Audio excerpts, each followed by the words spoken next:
11:30 বাজছেন, আমি তাও উঠে যাই, কিন্তু তাও ভাবছিলাম যে না কালকে যাবো না। যদিও সকালে উঠে 4:30টায় ঘুমায়, তাও কয়টায় 8:15-তে না 8:20-এ উঠছে, দেন আবার কাজ করা শুরু করছে। আচ্ছা, সো আমরা যদি আসো, ওকে, তাহলে আবারও বলতেছি খুবই ইম্পর্টেন্ট এবং কিছু প্যাঁচানো বিষয় গেছে আছে এই চ্যাপ্টারে, হ্যাঁ কিছু প্যাঁচানো। এখন তোমাকে ওই যে বলতেছি কোর ব্যাপারটা বুঝতে হবে।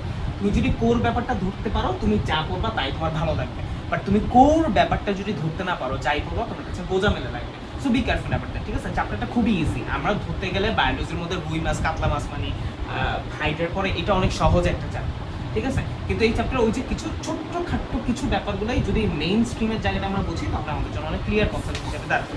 ওকে, সো আমরা যেটা বুঝেছিলাম, যদি আমি একটু হালকা একটু রিপিট করি, যদি তোমরা দেখবে যে শ্বসন বলতে আমরা বুঝেছি অক্সিজেন এবং কার্বন ডাইঅক্সাইডের মূলত এক্সচেঞ্জটাকে আমরা শ্বসন বলছি, ঠিক আছে? কারণ শ্বসনটা দুই প্রকারের হতে পারে, একটা বহিঃ শোষণ, একটা হচ্ছে অন্তঃ শোষণ। তো আমরা এইভাবে আট করে দেখেছিলাম যে মুখের বাইরে থেকে যে অক্সিজেনটা ঢুকছে এবং যে কার্বন ডাইঅক্সাইড বের হচ্ছে, এই জায়গাটাকে আমরা বলতেছি এটা বহিঃ শোষণের অংশ, ঠিক আছে? এবং কোষের মধ্যে যেটা হচ্ছে সেটাকে আমরা বলতেছি অন্তঃ শোষণের জায়গা। আর শ্বসনের সাথে এটা কিভাবে রিলেটেড আমরা বলছিলাম যে ফুসফুসে আমরা তো এই জিনিসটা, হার্টে তো আমরা এই জিনিসটা জানি, অক্সিজেন যুক্ত এই সমস্ত কোষে চলে যায় অক্সিজেন যুক্ত রক্ত, তাই না? আমরা যে এই কালারটা দেখতে পাচ্ছি এটা সমস্ত রক্ত, ঠিক আছে? সবুজ কালার যা দেখতে পাচ্ছি বা হলুদ সবুজ যা দেখতে পাচ্ছি রক্ত আছে, এখানে আবার কি আছে যাই হোক। সো এই যে অক্সিজেন সমৃদ্ধ রক্ত দেহের মধ্যে চলে আসছে, তারপরে এখান থেকে আমরা জানি কি হয়, এখানেই মূলত শ্বসনটা হয়। যে অক্সিজেন যুক্ত রক্ত এসে কি করে দেহের মধ্যে, আমি জানি দেহে বলতে আমি কোষ বোঝাচ্ছি, কোষের মধ্যে কি থাকে আজকে আবার বলতেছি, খুবই ক্লিয়ার কনসেপ্ট, যেহেতু টানা 2 ঘন্টা একদম প্রপারলি, মাঝখানে আমরা কিছু কথাটা তো বলবো বাট প্রপারলি বোঝার চেষ্টা করতে হবে। কোনো কিছু যদি জাররা পরিমাণ না বুঝি, জাররা মানে আবারও মেন করছি সরিষার পরিমাণ জন্য জিজ্ঞেস করে ক্লিয়ার হয়নি, তুমি একবার ক্লিয়ার মিস করছো বলতে তুমি ভিডিও দেখলে ওটা ক্লিয়ার হবে না। এখানে যেটা বুঝতে সমস্যা হয় সেটা ভিডিও দেখলে আবার কেমনে বুঝবে, সেটা তো এখানেই তোমাকে ক্লিয়ার করতে হবে, তাই না? ওকে, ভিডিওর আশায় থেকে আবার একটা লস হয়, অনেক পোলাপাইনটা দেখছি ক্লাসে মনোযোগ দেয়, এই করে না ওই করে না, ঠিক আছে? এটা ভিডিও অ্যাসিস্ট্যান্ট রেফারি বলে, রেফারির কোনো কাজ নাই, ঠিক আছে?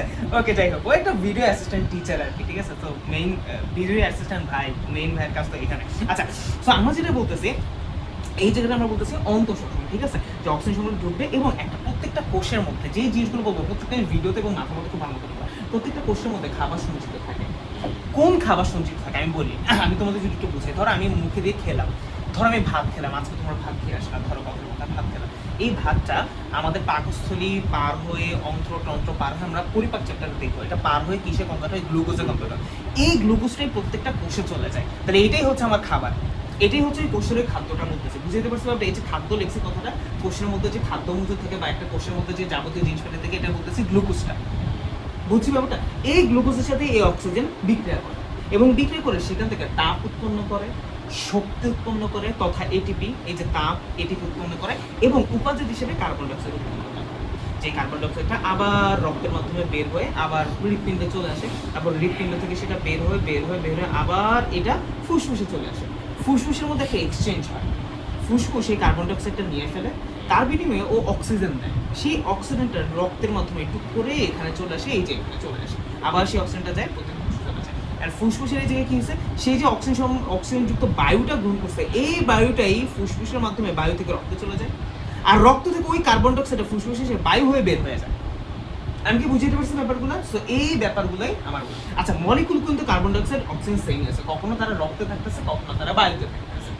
এই জায়গাটায় বলতেছি বহিঃশোষণ, কারণ এটা মুখের দিকে হচ্ছে, এই জায়গাটা বলতেছে অন্তঃশোষণ, কারণ এটা এই জায়গায় হচ্ছে, ঠিক আছে? Okay, so be careful about that, আমাদের খুব ভালো মতো বুঝতে হবে। আমরা এই চ্যাপ্টারের যেই জিনিসটা নিয়ে মূলত বেশি পড়াশোনা করবো সেই জায়গায় হচ্ছে আমরা এই যে এইখানে এসে কি বিক্রিয়া ঘটে, কোষটা অ্যাকচুয়ালি কিভাবে কি করতেছে, এটা আমরা এই চ্যাপ্টারে দেখবো না। আমরা মূলত যেই জায়গায় বেশি ফোকাস দিব সেই জায়গায় উঠে এই জায়গায় কিভাবে কি হচ্ছে, এই জায়গাটাকে বুঝতে পারতেছি। খুবই ম্যাপিংটা খুবই, আমি যে কোনো চ্যাপ্টার পড়ানোর আগে এই চ্যাপ্টার ম্যাপ দেখবো, আমি সব চ্যাপ্টার আগে একটু আলোচনা করে নিয়েছি আমরা কোথায় কি দেখবো, ঠিক আছে? তো এই জায়গাটা খুবই ক্রুশিয়াল, খুবই গুরুত্বপূর্ণ একটা জায়গা, ঠিক আছে? এই জায়গার মধ্যে এই যে অক্সিজেন বাইরে থেকে সেখানে আসে, এই জিনিসটা এখানে আসে, আমরা এই জায়গা নিয়ে বিস্তর আলোচনা করবো, এক নম্বর জিনিস, ঠিক আছে? 2 নম্বর জিনিস আমরা আলোচনা করবো কিভাবে এই অক্সিজেন রক্তের মধ্য থেকে সে যাতায়াত করে, অক্সিজেন রক্তের মধ্যে কেমনে থাকে, কিভাবে সে যাতায়াত করতেছে, রক্তের মাধ্যমে এখানে যাচ্ছে, কার্বন ডাইঅক্সাইড কিভাবে রক্তের মাধ্যমে যাতায়াত করতেছে, যাতায়াত করার সাথে পরিবহন করার সাথে রক্তের মাধ্যমে পরিবহনকালে এই যে অক্সিজেন যাচ্ছে, কার্বন ডাইঅক্সাইড যাচ্ছে, তারা কি কি জিনিস ফেস করতেছে, কোন বিক্রিয়ার মাধ্যমে তারা যাচ্ছে, কি কি করছে, সেই জিনিসগুলোই দেখবো। 2 নম্বর বিষয়। 3 নম্বর বিষয় আরেকটা যেটা, সেটা আমরা প্রথমেই দেখবো, সেটা হচ্ছে এই পুরো পাথওয়েটা, এই যে এখানে যাচ্ছি, কিভাবে অক্সিজেনটা কোন পাথওয়ে দিয়ে এই যে আমার ফুসফুস পর্যন্ত যাচ্ছে, ফুসফুসের গঠনটা কি, ঠিক আছে? তারপর ফুসফুস নিয়ে আমরা বিস্তর আলোচনা করবো, প্রথম সেগমেন্ট আমরা একটু নিয়ে আলোচনা করবো, তারপর দেখবো কিভাবে এক্সচেঞ্জ হয়, তারপর দেখবো কিভাবে পরিবহন হয়। এটাই হচ্ছে 3টা কনসেপ্ট এই চ্যাপ্টারে, বুঝতে পারছি? তো আমরা ভেরি ইনিশিয়াল আমরা এই চ্যাপ্টারে পড়বো, এই চ্যাপ্টার শুরুর দিকে। তো আমরা মনে হয় একটু বলছিলাম আর কি, যত সম্ভব মনে হয় যদি একটু বলে। আচ্ছা, এখানে হচ্ছে কি, এখানে জাস্ট আমি যেটা বলছি শ্বসনের সংজ্ঞাটাই দেওয়া আছে, আর তেমন কিছু না, ঠিক আছে? ডেফিনিশন অফ শ্বসন, ওকে? আচ্ছা, তাই সো এবার আমরা দেখবো মানুষের শ্বসনতন্ত্র। শ্বসনতন্ত্র কি? আমাদের শ্বসনকালে যেই অঙ্গগুলা এই শ্বসনে হেল্প করে, সেই অঙ্গগুলার গঠনের মাধ্যমে, মানে সেই অঙ্গগুলো একের পর এক সাজিয়ে যে আমি পুরো স্ট্রাকচারটা পাই, এটাকে শ্বসনতন্ত্র বলে। যেমন আমাদের এই মুখ থেকে শুরু করে ফুসফুস পর্যন্ত আমাদের পুরো একটা শ্বসনতন্ত্র, ঠিক আছে? তো আমাদের শ্বসনতন্ত্রে মূলত 3টা ভাগে ভাগ করেছে, মানুষের শ্বসনতন্ত্রকে 3টা ভাগে ভাগ করেছে। একটা হচ্ছে বায়ু গ্রহণ এবং ত্যাগ অঞ্চল, মানে এই দেখো বায়ু গ্রহণ এবং বায়ু ত্যাগ হচ্ছে ধরো এই অঞ্চলটা। তারপর দেখো ট্রাকিয়া, ব্রঙ্কাই, প্রান্তীয় ব্রঙ্কল, তারপর শ্বসন। আচ্ছা, এই জিনিসগুলো আমরা না পড়ার পরে দেন এখানে আসলে ফিল করতে পারবো, ঠিক আছে? তো আমরা শুরু করি, এই যে আমরা শুরু করি, ঠিক আছে? নিচে মানুষের শ্বসনতন্ত্রের বিভিন্ন অংশের গঠন এবং কাজ। বায়ু গ্রহণ অঞ্চল, এই যে 2 নাম্বারটা এটা, 3 নাম্বারটা এটা শ্বসন অঞ্চল। আমরা এই হেডলাইনগুলোর দিকে এখন না তাকাই, আমরা প্রত্যেকটা স্টেপটা পড়ে যাই, লাস্টে আমরা বুঝে যাবো হেডলাইন দেওয়ার কারণ কি, মানে এই হেডলাইন দেওয়ার কারণ কি, বুঝতে পারছো? আর এই কথাগুলো আমরা বুঝেই যাবো যে এখানে কি আছে। তাহলে প্রথমে আসো আমাদের, তার মানে এখন আমরা শুরু করছি পুরো শ্বসনতন্ত্রের ইনিশিয়াল স্টেজ থেকে। প্রথমে আমরা বলতেছি সম্মুখ নাসারন্ধ্র। এটাকে আমরা কি বলতেছি বলতো? এটাকে আমরা বলতেছি সম্মুখ নাসারন্ধ্র, বা আমি বলেছি বা তোমাদের না বললেও বলছি, আমাদের ইংলিশ নামটা মনে রাখতে হবে, অ্যান্টেরিয়র নস্ট্রিলস, ঠিক আছে? সম্মুখ নাসারন্ধ্র, এই যে এই দুইটা রন্ধ্রকে আমরা বলতেছি সম্মুখ নাসারন্ধ্র, ঠিক আছে? ওকে, আমি এই জিনিসগুলো মনে দেখাইছি যে কোনটাকে কি বলেছে। তাহলে সম্মুখ নাসারন্ধ্র দুইটা নাকের এই দুটো ছিদ্রটা, নাকের সামনে অবস্থিত পাশাপাশি দুটি ছিদ্রকে সম্মুখ নাসারন্ধ্র বলে। নাক একটি হলো নাসাল সেপ্টাম বা নাসার ব্যবধায়কের মাধ্যমে দুটি নাসারন্ধ্রের বিকাশ করছে। বলো নাক আমাদের কয়টা? একটা। কিন্তু এই পুরো একটা নাকি এই যে দুইটা গর্তের মাধ্যমে কি হয়েছে, মাঝখানের এই জিনিসটা, এই যে জিনিসটা, এটাকে বলে ন্যাসাল সেপ্টাম। সেপ্টাম শব্দের অর্থ হচ্ছে পর্দা বা ব্যবধায়ক বা দেয়াল।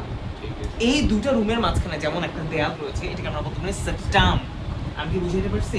ওকে, আচ্ছা, তাহলে বলো নেজাল সেপ্টাম বা নাসা ব্যবধায়ক ধারা মাধ্যমে দুটি নাসারন্ধ্রের বিকাশ করেছে। যদি এই মাঝখানে জিনিসটা না থাকতো তাহলে আমাদের নাসারন্ধ্র কয়টা হইতো? একটাই গোল জিনিস হইতো, ঠিক আছে? কিন্তু এটা দুইটা দেওয়া হয়েছে, ওকে? এটারও কারণ আছে। আচ্ছা, কাজ, সম্মুখ নাসারন্ধ্র সবসময় উন্মুক্ত থাকে এবং এই পথে বায়ু দেহের অভ্যন্তরে প্রবেশ করে। এই নাকটার ছিদ্র কি কখনো বন্ধ হয়? সবসময় উন্মুক্ত থাকে, ঠিক আছে? ভাই কিন্তু প্রত্যেকটা সবসময় ভাইয়ের বায়োলজি কিভাবে করে, কোনো লাইন কিন্তু ভাই লেফট রাখে না, মানে কার্যত যেটা অগুরুত্বপূর্ণ লাইন সেটা কোনো লাইন কিন্তু বাদ রাখে না। আচ্ছা, নাসা গহ্বর, এই নাসা রন্ধ্রে পরে এই যে ফাঁকা জায়গাটা ভেতরে দেখতে পাচ্ছি, এটাকে আমরা বলতেছি নাসা গহ্বর। আচ্ছা, যেই জায়গায় যেটা আওয়াজ হইতেছে সব বন্ধ করে দাও। এই আওয়াজ, এগুলো সো অ্যানোয়িং, ঠিক আছে? এগুলা ভাইয়ারে খুব ডিস্টার্ব করে। দেখে তো একটা কিছু তো এটা উঠে তুই আবার কিনে দিতে। আচ্ছা আচ্ছা, হয়েছে, সমস্যা নেই। আচ্ছা, এবার আসো, এটা ভাইয়াও যখন বলতে চাই এই রোগটা নাসা গহ্বর, নেজাল ক্যাভিটি। আচ্ছা, সম্মুখ নাসারন্ধ্রের পরের অংশটি নাসা গহ্বর, তাই তো, ঠিক আছে? ওকে, নাসা গহ্বরের প্রাচীর সিলিয়াযুক্ত মিউকাস ক্ষরণকারী অলফ্যাক্টরি কোষ থাকে। আসো, তাহলে আমরা এখানে দুটা জিনিস দেখি। বলে এই যে মাঝখানে এই নাসা গহ্বর, এখানে কি থাকে বলতো? নাসা গহ্বরের প্রাচীরে, মানে এই দেয়ালে, এই যে ভেতরের দিকে থেকে দেয়ালে, ঠিক আছে, কি থাকে? সিলিয়াযুক্ত মিউকাস ক্ষরণকারী ও অলফ্যাক্টরি কোষ। আচ্ছা, সিলিয়া যুক্ত, সিলিয়া মানে কি? সিলিয়া মানে হচ্ছে সরু সরু চুল, এগুলোকে বলে সিলিয়া। আমাদের নাকের ভিতরে চুল আছে না, এইটা হচ্ছে সিলিয়া, ঠিক আছে? আচ্ছা, এইটা সিলিয়া এবং অলফ্যাক্টরি কোষ থাকে এবং কিছু ধরনের ভেতরের দিকে প্রাচীরের দিকে কিছু কোষ থাকে যারা মিউকাস ক্ষরণ করতে পারে। আমরা মাঝে মাঝে বলি এই যে সর্দি লাগছে, সেই সর্দিগুলো এই মিউকাস অতিরঞ্জিত হয়ে যায়, ফলে সেই সর্দিগুলো দেখা দেয়। এবং এই যে আমাদের নাকের সিলিয়াগুলো, এই সিলিয়াগুলোর কাছকে, ভেতরের কাছকে, এই যে ভেতর থেকে যে বায়ু গ্রহণ করতেছে, মাঝে মাঝে অনেক খারাপ কিছু হয় বা কোনো জীবাণু ঢুকতে পারে, এই সিলিয়াগুলো আন্দোলিত হয় বলে জীবাণু অনেকখানি চলে যায়, ঠিক আছে? আচ্ছা, কি ব্যাপার, ওরা আজকে মনে জোর করছে একটু বেশি, পড়া এত মনোযোগ দিয়ে পড়াচ্ছে, পড়ার মাঝখানে একটা কাহিনী করতেছে। দেখি চাপা দাও তো একবারে, ঠান্ডা করে মরক্কের মতো। মিশরের মতো জমে না। আজকে রাত্রে একটু জমতে পারি স্পেন, আর আজকে মানে আজকে একটাই আর কি, একটাই না।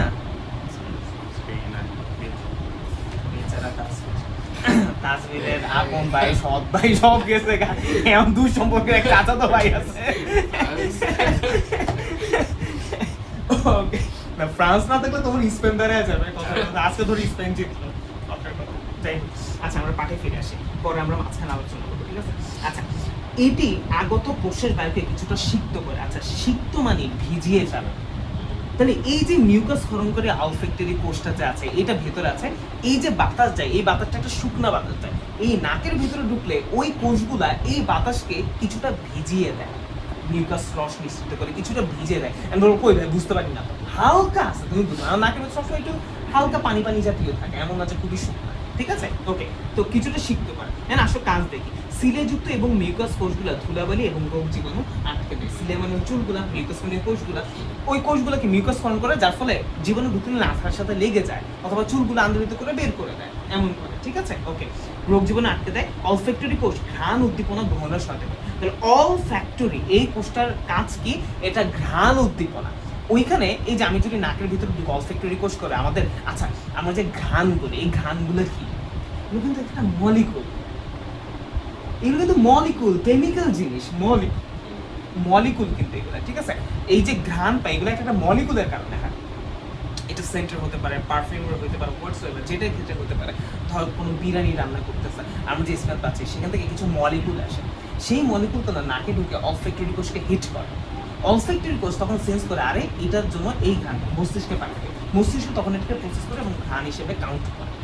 বুঝতে পারছেন ব্যাপারটা? ওকে, সো অলফ্যাক্টরি কোষ ওই কাজটা করে। আচ্ছা, পশ্চাৎ নাসারন্ধ্র আমি বলেছি, এই যে গর্তটা পরে, এই যে আমাদের এইখানে আরো দুটো ছোট ছোট ছিটের মাধ্যমে ভেতরের দিকে উন্মুক্ত হয়ে গেছে, তাই না? ভেতরের দিকে চলে গেছে, ওটাকেই বলতেছি পশ্চাৎ নাসারন্ধ্র।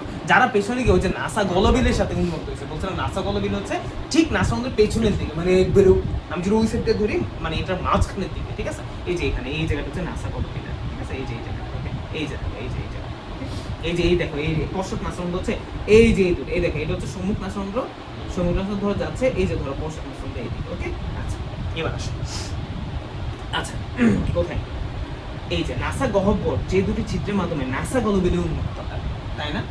আমি জানি এই দুটো ছিদ্রের পরে কি নাসা গলবিল, তাহলে যে দুটি ছিদ্রের মাধ্যমে নাসা গহ্বরটা নাসা গলবিলে উন্মুক্ত হয়, তাকে আমরা কি বলতেছি?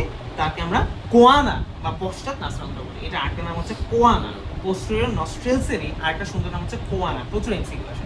আচ্ছা, ভালো কথা ভাই, এই জিনিসগুলো কিন্তু আমরা বাসায় পড়লে কিছুটা বুঝতাম, কিন্তু পরীক্ষাতে লিখতে পারতাম। এই যে আমি তোমাকে বলে দিচ্ছি, এটাই তোমার শেষ অবধি মাথায় থাকবে, ঠিক আছে? এই জিনিস নিয়েই তুমি আসলে পরীক্ষা দেবে, তুমি বাসায় পড়তেছো কিন্তু তোমাকে এই জিনিসগুলো হিট করবে। এই জন্য ভাই প্রত্যেকটা জিনিসই পড়ায় যায় ভ্যালুস, ঠিক আছে? ওকে, এইসব ছিটপথে বাতাস নাসা করবে প্রবেশ করে, জাস্ট পেছন থেকে নাসা করবে প্রবেশ করে, এটাই হচ্ছে এটার কাজ, ঠিক আছে? ওকে, যাই হোক, এবার আসলে নাসা গলবিল নিয়ে করি। নাসা বলে ন্যাজোফ্যারিংস, গলবিল ইংলিশ হচ্ছে ফ্যারিংস, যেহেতু নাসা গলবিল তাই ন্যাজোফ্যারিংস। পশ্চাৎ নাসারন্ধ্রের পরে নাসা গলবিল অবস্থিত, তাই তো, তাই না? আচ্ছা, এরপরে মুখ গলবিল বা ষড়যন্ত্র অবস্থিত, এরপরে হচ্ছে মুখ গলবিল চলে যায় আর কি, ঠিক আছে? এখানে মুখ গলবিল আমাদের ইয়ের অংশ না, এই জন্য এখানে আসে নাই আর কি, ঠিক আছে? মুখ গলবিল এই জায়গাটা হচ্ছে মূল গলবিলকে মুখ গলবিল, ওইটা আমার আমাদের স্বতন্ত্র অংশ। আচ্ছা, নাসা গলবিল। আচ্ছা, এরপর হচ্ছে ষড়যন্ত্র। আমরা নাসা গলবিলের পরের অংশটা হচ্ছে ষড়যন্ত্র। এই দেখো, এটা হচ্ছে নাসা গলবিল, এই যে এখানে যাচ্ছে, এই যে হচ্ছে ষড়যন্ত্র, ঠিক আছে? আচ্ছা, ষড়যন্ত্র নিয়ে ইংলিশ আলোচনা করবো, এটা ইংলিশ নাম হচ্ছে ল্যারিংস। ষড়যন্ত্র নাম শুনেই বোঝা যাচ্ছে এখান থেকে স্বর উৎপন্ন হয়, তাই এর নাম ষড়যন্ত্র। আমরা যদি লাস্টে যে দেখো ষড়যন্ত্রে স্বর সৃষ্টি হয়, জাস্ট কাজের লাস্টের লাইনটা দেখালাম, তাহলে ষড়যন্ত্রে স্বর সৃষ্টি হয়, স্বর। there is a huge difference between স্বর and শব্দ। শব্দ আর স্বরের মধ্যে অনেক তফাৎ আছে। শব্দ মানে আমরা র্যান্ডমলি যেই শব্দগুলা করি, যেই শব্দ ধরনের মানে এরকম করে। আর স্বর মানে ওই শব্দগুলোকে অ্যাকোমোডেট করে একটা মেলোডি তৈরি করে, একটা কোনো মানে একটা লাইনে আনা, এটাকে হচ্ছে স্বরের কাজ, ঠিক আছে? ফিজিক্সে এই জিনিসগুলো আছে তরঙ্গ চ্যাপ্টারে, ঠিক আছে? তরঙ্গ শব্দ চ্যাপ্টারে, ওকে? আচ্ছা, এই চ্যাপ্টারও মাত্র 2 ঘন্টা পড়বে, এই চ্যাপ্টার সব এমসিকিউ কভার হয়ে যাবে, ঠিক আছে? 14 গোষ্ঠী সিকিউ এমসি কি বলি এমসিকিউ সহ কভার, মানে ম্যাথ সহ কভার হয়ে যাবে, তরঙ্গ কথার কথা বলতে, ঠিক আছে? আচ্ছা, তোমাদের তো আর পড়াবো না, কথার কথা বলতেছে, মানে ছাদের পরে হঠাৎ করে মাথা আসে, ফিজিক্সের কথা শুনলে আসলে আমার অর্গাজম হয়, ঠিক আছে? আচ্ছা, আসো ষড়যন্ত্র, ঠিক আছে? এটি নাসা গলবিলের নিচের অংশ, ঠিক সামনের দিকে অংশ, এবং 3 ধরনের। তুমি বলবো নাসা গলবিলের নিচের অংশ এবং ঠিক সামনের দিকে, গলবিল একটু সামনের দিকে, একটা তো হচ্ছে পুরো গলাটা, মাঝখানে আছে, সামনে আছে, পেছনে আছে, তারপরে সামনের দিকে, বুঝতে পারছি? ওকে, আচ্ছা, 3 ধরনের তরুণাস্থির টুকরায় গঠিত। তাহলে এই যে আমাদের ষড়যন্ত্র জিনিসটা, এটা কয় ধরনের তরুণাস্থি দ্বারা গঠিত? 3 ধরনের। আসলে বুঝি তো তরুণাস্থি কি, আমরা অস্থি চিনি, মানে হাড়, আর তরুণাস্তে মানে কুরকুরে ধরো, আমরা যে কুরকুরে খাই ধরো এটা, ঠিক আছে? তাহলে এই 3 ধরনের তরুণাস্তে দিয়ে আমাদের কি গঠিত, এই ষড়যন্ত্রটা গঠিত, ষড়যন্ত্রটা গঠিত। 3টা ধরনের তরুণাস্তে আছে, এর মধ্যে একটা তরুণাস্তে হচ্ছে থাইরয়েড। আচ্ছা, থাইরয়েড নামে কিন্তু আমাদের একটা গ্রন্থি আছে, থাইরয়েড গ্রন্থি, এবং থাইরয়েড নামে আমাদের একটা হরমোন আছে, ঠিক আছে? মাথায় যেন থাকে। সো এটা হচ্ছে থাইরয়েড তরুণাস্তে। So don't mismatch with other, okay? আচ্ছা, তরুণাস্তি সবচেয়ে বড়, তাহলে 3টা যে তরুণাস্তি দ্বারা ষড়যন্ত্র গঠিত তার মধ্যে সবচেয়ে বড় কোনটা? থাইরয়েড। আচ্ছা, থাইরয়েড সবচেয়ে বড়, এবং এটি গলার সামনে উঁচু হয়ে ওঠে, এই যে এই জিনিসটা যেটাকে আমরা অ্যাডামস অ্যাপল বলি, যেটা পুরুষের ক্ষেত্রে প্রমিনেন্ট শব্দ হচ্ছে দৃশ্যমান, কোনো কিছু খুব গুরুত্বপূর্ণ প্রধান রূপে আকর্ষিত হয়, এটাকে বলে প্রমিনেন্ট, ওকে? সো এই জিনিসটা পুরুষের ক্ষেত্রে দেখা যায়, এবং হাত দিলে বোঝা যায়, বাইরে থেকে দেখা যায়, একে অ্যাডামস অ্যাপল বলে, ঠিক আছে? ওকে, একটু বুঝতে পারছি, ওকে? Adams Apple. এবং এই জিনিসটা মেয়েদের ক্ষেত্রে দেখা যায় না। আচ্ছা, এবার ষড়যন্ত্রের উপরে থাকে ছোট্ট অ্যাপিগ্লটিস। অ্যাপিগ্লটিস মানে হচ্ছে, আচ্ছা, গ্লোটিস মানে হচ্ছে এই ষড়যন্ত্রের উপরে একটা ফাঁকা জায়গা থাকে। আমি বলি, এই যে দেখো, এটা হচ্ছে ষড়যন্ত্র, তাই না? এই ষড়যন্ত্র এই জায়গায় একটা ফাঁকা জায়গা আছে, এটাকে বলে গ্লটিস। গ্লটিসকে যে ঢেকে রাখে তাকে বলে অ্যাপিগ্লটিস। তাহলে বলো, ষড়যন্ত্রের উপরে একটা গর্ত, মানে এটা তো একটা নালী, তাই না? এই নালী মানে ষড়যন্ত্র আছে, তাহলে উপরে একটু ফাঁকা জায়গা আছে, এই ফাঁকা জায়গাটাকে আমরা বলতেছি গ্লটিস। গ্লটিসকে ঢেকে রাখে, তার নাম অ্যাপিগ্লটিস। অ্যাপিগ্লটিস হচ্ছে আমাদের আলজিহ্বা, ওই যে জিনিসটা দেখা যাচ্ছে ছোট্ট করে, ঠিক আছে? ওইটাই হচ্ছে আলজিহ্বা, ঠিক আছে? বা এপিগ্লটিস, ওকে? সো এই এপিগ্লটিসের কাজটা আমি প্রবাবলি বলার কথা, এই চ্যাপ্টার শুরুতে বলি, কি বলি, এই যে দেখছো, এই যে, ঠিক আছে? আমাদের এই যেখানে নালী গেছে এটা হচ্ছে ষড়যন্ত্রটা, ঠিক আছে? এই যে এই জায়গাটার নাম হচ্ছে গ্লটিস, এটাকে ঢেকে রেখেছে, তার নাম হচ্ছে অ্যাপিগ্লটিস। আচ্ছা, এই নালী গেছে, এই নালীর পাশে এই যে এদিকটা একটা নালী আছে, এই যে এদিকটা একটা নালী আছে, যেটা এখানে ভালো মতো দেখাই নেই, এই যে এদিকটা একটা নালী আছে, ঠিক আছে? আচ্ছা, ওটার নাম হচ্ছে অন্য নালী। ওটার নাম কি? অন্য নালী। আমরা খাবার খেলে এই নালী দিয়ে ঢুকে, আর শ্বাস গ্রহণ করলে এই নালী দিয়ে ঢুকে, দুটো ডিফারেন্ট নালী দিয়ে। তো অ্যাপিগ্লটিসের কাজ হচ্ছে মূলত সে কি করে, আমরা যখন খাবার খাই তখন এই জিনিসটা ঢাকনা দিয়ে বন্ধ রাখে, আবার আমরা যখন শ্বাস নিই তখন এই জিনিসটা খুলে যায়।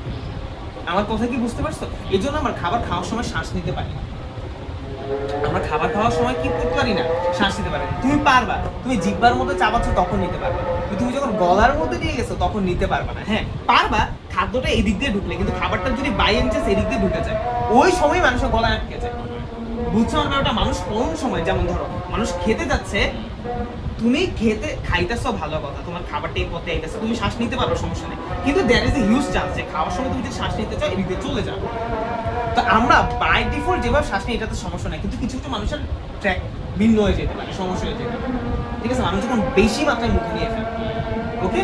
আচ্ছা, তাহলে অ্যাপিগ্লটিস কাজ হচ্ছে ওই গ্লটিসটাকে বা ষড়যন্ত্রের উপরে একটা ঢাকনা দিয়ে রাখা, যার ফলে খাবারটা ওই শ্বাসনালী দিয়ে না যায়, এই পুরোটাকে আমরা শ্বাসনালী বলতে পারি, না যায়, ঠিক আছে? যাতে খাবারটা অন্য নালী দিয়েই চলে যায়, ওকে? আচ্ছা, সেটা দেখি। এর অন্তর্ভাগে থাকে মিউকাস আবরণী এবং 6টি সরলরজ্জ বা ভোকাল কর্ড। ছোট মনে রাখবা 6টি সরলরজ্জ বা ভোকাল কর্ড থাকে। তাহলে ষড়যন্ত্রের ভিতরে কয়টি সরলরজ্জ থাকে? 6টি। ধরো এটা একটা ষড়যন্ত্র, এর মধ্যে 1টা 2টা 3টা 4টা 5টা 6টা এরকম ষড়যন্ত্র থাকে, এগুলো বাঁচবে এবং তৈরি হবে শব্দ।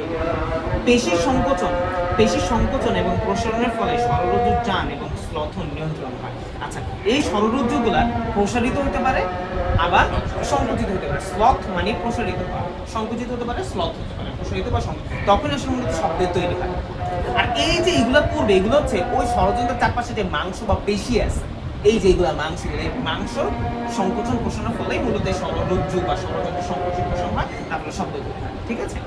কাজ, টান টান অবস্থায় বাতাসের সাহায্যে সরলরজ্জু কম্পিত হলে শব্দ সৃষ্টি হয়।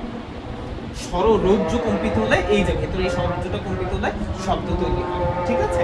আচ্ছা, অ্যাপিগ্লটিস খাদ্য গলাধকরণের সময় ষড়যন্ত্রের মুখটি বন্ধ করে দেয়, যেটা পড়াইছি, ঠিক আছে? ওকে, ফলে খাদ্য ষড়যন্ত্রে প্রবেশ করতে পারে না, অন্য সময় এটি শ্বসনের জন্য উন্মুক্ত থাকে, তাই না? এগুলো আমরা পড়াইছি। ষড়যন্ত্রে স্বর সৃষ্টি হয়। তাহলে আমি যেটা কভার করলাম এটা হচ্ছে বায়ু গ্রহণ এবং ত্যাগ অঞ্চল। আচ্ছা, এটা সারায় নজর পড়ে, এই নামগুলো সারায় নজর পড়ে। এবার বায়ু পরিবহন অঞ্চল, আসো সেটা বাদ দিই।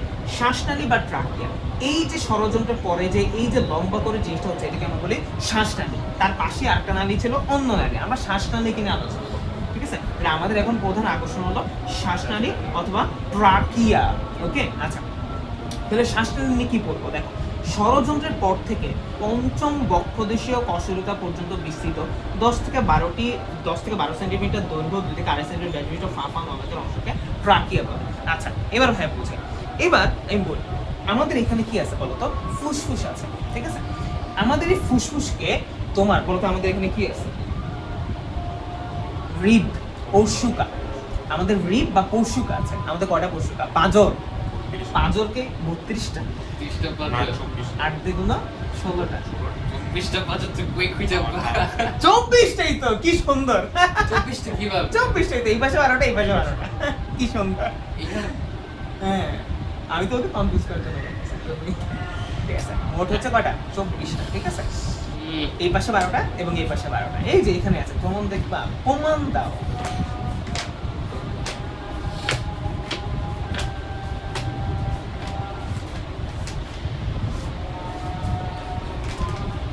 ঠিক আছে, 1টা 2টা 3টা 4টা 5টা 6টা 7টা 8টা 9টা 10টা 11টা 12টা, নিচে দিয়ে আরো 2টা আছে, এই 2টা লাগানো, ঠিক আছে? এই যে 12 জন বসে, ঠিক আছে? মাঝখানে একটা থাকে, এটাকে স্টার নাম বলে। এই যে জিনিসটা আমাদের কি করে? আমাদের এই পুরো ফুসফুসটাকে রাখে।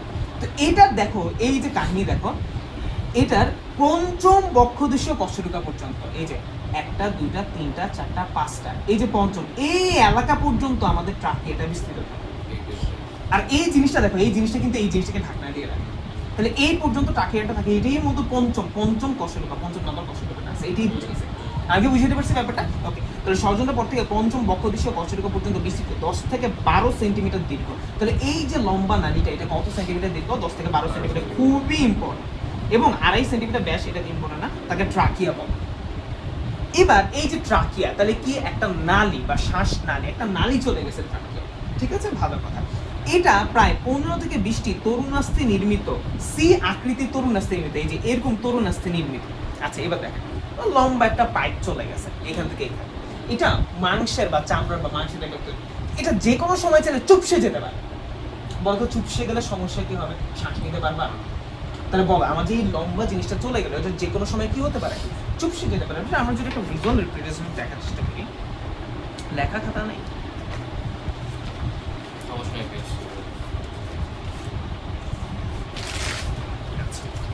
ধরো এটাই কিন্তু একবারে 12 সেন্টিমিটার লম্বা। তুমি দেখবা যে হিসাব করে আমাদের মোটামুটি স্কেলের সাইজে এটা 12 সেন্টিমিটার লম্বা হবে, ঠিক আছে? তো এই জিনিসটা আমাদের এখানে আছে, ঠিক আছে? 12 সেন্টিমিটার লম্বা, আর একটু কম বা বেশ 10 থেকে 12 সেন্টিমিটার লম্বা। এখন এই জিনিসটা দেখো, যে কোনো সময় এমন হয়ে যেতে পারে। এটা খুবই পাতলা জিনিস, এমন হলে তুমি শ্বাস নিবা কেন? তোমার নাক দিয়ে শ্বাসটাই তো ফুসফুসে চলে যাবে, ফুসফুসে তার প্রস্তুত। তুমি যদি এদিকেই বন্ধ হয়ে যায়, তাহলে তো তুমি শ্বাস আটকে মারা যাবে। মানুষ গলা টিপ দিলে কেন মারা যায়? এটার কারণেই মারা যায়, ঠিক আছে? তো এই জিনিসটা যাতে চুপসে না যায় কোনো কারণে, যে কোনো সময় চুপসে গেলে টান দিলে চুপসে যায়। ধরো তুমি একটা পাইপ দিলে, টান দিলে পাইপটা চুপসে যাবে না, তাই না? বুঝছো তো আমি কি বোঝানোর চেষ্টা করছি, ঠিক আছে? আচ্ছা, তাহলে এই জিনিসটা চুপসে যাতে না যায়, এই জন্য এই জিনিসটা আল্লাহ তাআলা বা স্রষ্টা এমনভাবে তৈরি করছে, এখানে কিছু তরুণ আস্তে দিয়ে তৈরি করছে। সি আকৃতির, এরকম এরকম এরকম এরকম 15 থেকে 20টা সি আকৃতির তরুণ আস্তে দিয়েছে। এই তরুণ আস্তে একটি স্ট্রাকচার ধরে রাখে, যার ফলে সে চুপসে যায় না, ঠিক আছে? ওকে, তাহলে এই দেখো, তরুণাস্থি নির্মিত টিস্যু অর্ধবলয়কে আটকানো থাকে ট্রাকের আচ্ছা, এই যে তন্তুময় টিস্যু দিয়ে অর্ধবলয়গুলো আটকানো থাকে। মানে এখানে বুঝাইতে চাইছে, মানে এটা আবার বুঝবা না যে এখানে এই যে এখানে তো তরুণাস্থি দিয়ে কটা 15 থেকে 20টা আমার তরুণাস্থি আছে, এই যে এরকম এরকম করে তরুণাস্থি আছে, ঠিক আছে? এই যে এরকম এরকম করে 15 থেকে আমার 20টা তরুণাস্থি দিয়ে লাগানো। এখন এই তরুণাস্থিগুলো যে লেগে থাকবে এটার সাথে, সেটা কিছু টিস্যু বা কিছু মাংস ধরা লাগানো থাকে। এটাই বলছে যে তরুণাস্থি তন্তুময় টিস্যু দিয়ে অর্ধবলয়গুলো তো যে সি আকৃতির তরুণাস্থিগুলো হচ্ছে, তরুণাস্থিগুলো আটকানো থাকে, ঠিক আছে? ওকে, অর্ধবলয় মানে এই যে একটু, কারণ তরুণাস্থি তো সি আকৃতি, তরুণাস্থি কিন্তু পুরোটাকে গোল করে রাখে না, একটু করে রাখে, এই যে একটু ওটুকি স্ট্রাকচার ধরে রাখে। পুরোটা করলে আবার একটা ঝামেলা ছিল। আচ্ছা, ঝামেলা পরে বলবো, ঠিক আছে? আচ্ছা, ট্রাকিয়ার অন্তর্প্রাচীরে সিলিয়াযুক্ত মেঘ আছে। এখন দেখো, ট্রাকিয়ার এই যে পুরো অঞ্চলের ভেতরের দিকে, অন্তর্প্রাচীর মানে ভেতরের দিকে আবার কি আছে? সিলিয়া আছে। যেই সিলিয়া আমাদের নাকের মধ্যেও ছিল, ওইখানেও আছে। এই সিলিয়ার কাজে কি? ওই বাতাসটাকে সবকিছু বের করে দেয়। এবার তোমাদের একটু বলি, আমাদের যে হাঁচি কেসে সে মূলত এই সিলিয়া যখন এই যে জিনিসগুলো থেকে ছড়াই দিতে চায়, সিলিয়া বেশি আন্দোলিত হয়, তখন ওই জিনিসগুলো ধাক্কাকে আমাদের হাঁচির উদ্রেক ঘটায়। এটা জাস্ট গ্রস একটা কথা, হাঁচির অনেক বড় প্রক্রিয়া, ঠিক আছে? তাহলে এই জিনিসগুলো আমরা বুঝছি। ওকে, এবার আসো কাজ। তরুণাস্থি নির্মিত হয় ট্রাকিয়া চুপসে যায় না বলে সহজে এর মধ্যে দিয়ে বায়ু চলাচল করতে পারে। ঠিক আছে, এটা আমরা আগে দেখছি। এর অন্তর্গত সিলে অবাঞ্ছিত বস্তুর প্রবেশ রোধ করে। অবাঞ্ছিত বস্তু বলতে যে কোনো জিনিস হতে পারে, ঠিক আছে, আমাদের বায়ুর সাথে সব ময়লা টয়লা যায় সেসব জিনিসকে আমরা প্রতিরোধ করতে পারি। ঠিক আছে, ওকে। সো এবার আমরা যেটা পড়বো ব্রঙ্কাস। ঠিক আছে, এবার আমরা পড়বো ব্রঙ্কাস। আচ্ছা, তাহলে আমরা ট্রাকিয়া পর্যন্ত ক্লিয়ার। এবার দেখো আমাদের দুটো ফুসফুস, আমরা দুটো ফুসফুস নিয়ে একটু করে বিস্তর আলোচনা করবো। ঠিক আছে, আমাদের দুটো ফুসফুস আছে, এটা ফুসফুস। এই যে ট্রাকিয়া এসে তাকে প্রধান দুটো ভাগ হয়ে দুটো ফুসফুসের মধ্যে চলে গেছে। এই দুটো ভাগকে আমরা বলি ব্রঙ্কাস। ব্রঙ্কাস, ঠিক আছে, বা বহুবচনে ব্রঙ্কাই বলতে পারি। ব্রঙ্কাই, দুটাকে ব্রঙ্কাই বলতে পারি। এটা একটা ব্রঙ্কাস, এটা একটা ব্রঙ্কাস, অথবা এটা একটা ব্রঙ্কাই বলতে পারি, নো ম্যাটার হোয়াট। তাহলে আমার এদিক দিয়ে ট্রাকিয়া গেছে, তাহলে ট্রাকিয়া প্রথমে যে দুটো ভাগ হয়ে দুটো ফুসফুসে চলে গেল, ওই দুটো জিনিসকে আমরা কি বলছি? ব্রঙ্কাস বলছি। আচ্ছা, এবার দুটো ফুসফুসে যেই জায়গা দিয়েই ব্রঙ্কাসটা তৈরি হয়েছে, মানে এই যে ভাগ, এই জায়গাকে বলা হাইলাম। আমরা এরপরে জানবো, এখানে আমরা বিস্তার আলোচনা করবো, সেখানে বোঝানোর জন্য আমাকে তোমাকে বলতে হবে হাইলাম বল। ঠিক আছে, আমরা একটু করে দেখবো যে এই ফুসফুসকে কয়টা ভাগে ভাগ করা, যেমন ডান ফুসফুসকে 3টা ভাগে, বাম ফুসফুসকে 2টা ভাগে ভাগ করা যায়, আবার ডান ফুসফুসকে 10টা সেগমেন্ট, বাম ফুসফুসকে 8টা সেগমেন্টে ভাগ করা যায়, তারপর আমাদের লোবিওলে ভাগ করা যায়। আমরা ব্যাপারগুলো দেখবো, জাস্ট এখন বোঝার জন্য বলতেছি যে এই জায়গাটা ঢুকে ওই জায়গার নাম কি? হাইলাম। ঠিক আছে, এই জায়গাটার নাম হচ্ছে হাইলাম। ঠিক আছে, তাহলে আসো বক্ষ গহ্বরে ট্রাকিয়ার বক্ষ গহ্বর বলতে কি বোঝায়? আচ্ছা, ট্রাকের শেষ প্রান্ত দুটি ডান এবং বাম সাথে যুক্ত হয়। তাহলে এই দেখো এই জায়গাটাকে বুকের ভিতরে আছে, এই জন্য বলা বক্ষ গহ্বর। ঠিক আছে, আচ্ছা, এদের নাম ব্রঙ্কাই, বহুবচন। এই যে বহুবচন ব্রঙ্কাই, এক বচনে কি বলবো? ব্রঙ্কাস। ঠিক আছে, দেখো নামই হচ্ছে ব্রঙ্কাস, আর বহুবচনে ব্রঙ্কাই। এগুলো ফুসফুসের হাইলাম দিয়ে ফুসফুসে প্রবেশ করে। হাইলাম হচ্ছে যে জায়গা দিয়ে প্রবেশ করে। ডান ব্রঙ্কাস এক বচন অপেক্ষাকৃত ছোট কিন্তু প্রশস্ত এবং 3 ভাগে ভাগ হয়ে ডান ফুসফুসে 3টি খণ্ডে প্রবেশ করে। একটু এই বলছে বলতো, এই যে ডান ফুসফুসটা এটা কয়টা ভাগে ভাগ? 3টা মেজর ভাগে ভাগ, আর বাম ফুসফুসে 2টা। তাহলে এই ব্রঙ্কাসটা 3টা ভাগ ঢুকেই আরো 3টা ভাগে ভাগ হয়ে 3টা দিকে চলে যায়, আর ওটা 2টা ভাগে ভাগ হয়ে 2টা দিকে চলে যায়। এটাই বলছে যে ডান ফুসফুসটা অপেক্ষাকৃত ছোট কিন্তু প্রশস্ত, 3 ভাগে ভাগ হয়ে ডান ফুসফুসে 3টে খণ্ডে যায়, বাম ফুসফুসে 2 ভাগে ভাগ হয়ে বাম ফুসফুসে 2টি খণ্ডে প্রবেশ করে। ঠিক আছে, আমরা এখানে দেখবো অনেক কিছু। ফুসফুসের অভ্যন্তরে প্রতিটি ব্রঙ্কাস কোনো ভাগ হয়ে ক্ষুদ্রাকার ব্রঙ্কিওল। আমি একটা জিনিস বলছিলাম, কোনো জিনিস যদি বড় হয় তার ছোট ভার্সনের নাম ওলজোর হয়। ব্রঙ্কাস বা ব্রঙ্কি তার ছোট ভার্সনের নাম ব্রঙ্কিওল। তাহলে এই ব্রঙ্কাস দিয়ে যে আরো অনেকগুলো শাখা প্রশাখা তৈরি করবে, এই দেখো এখানে অনেক শাখা প্রশাখা, ওই শাখা প্রশাখার নাম ব্রঙ্কিওল। বুঝতে পারছি ব্যাপারটা? ওই অনেকগুলো ব্রঙ্কিওলে ভাগ হবে। ব্রঙ্কিওল আবার 2 ধরনের আমরা এখানে দেখবো, প্রান্তীয় ব্রঙ্কিওল, শ্বসন ব্রঙ্কিওল। ব্রঙ্কাসে তরুণাস্থি থাকলেও ব্রঙ্কিওলগুলো তরুণাস্থি এখানে এখন আমরা জানতে পারবি। আচ্ছা, তাহলে বল, তাহলে আমি এখানে কি বললাম? ব্রঙ্কাস দুইটা ফুসফুসে চলে যাবে, হাইলাম দিয়ে 2টা ফুসফুসে চলে যাবে, ডানটা এবং বামটা বাম দিকে চলে যাবে। ডান ব্রঙ্কাসটা ডান ফুসফুসে 3টা ভাগে ভাগ হয়ে চলে যাবে, বামটা বাম ফুসফুসে 2টি ভাগে 2টি ব্রঙ্কাস হয়ে চলে যাবে। এবং ব্রঙ্কাসগুলো বারবার ভাগ হতে থাকবে, আরো এই যে আরো ভাগ হতে থাকবে। একসময় ভাগ হলে তারা যখন ছোট ভার্সন ব্রঙ্কাস হয়ে যাবে তখন এটা বলবো ব্রঙ্কিওল।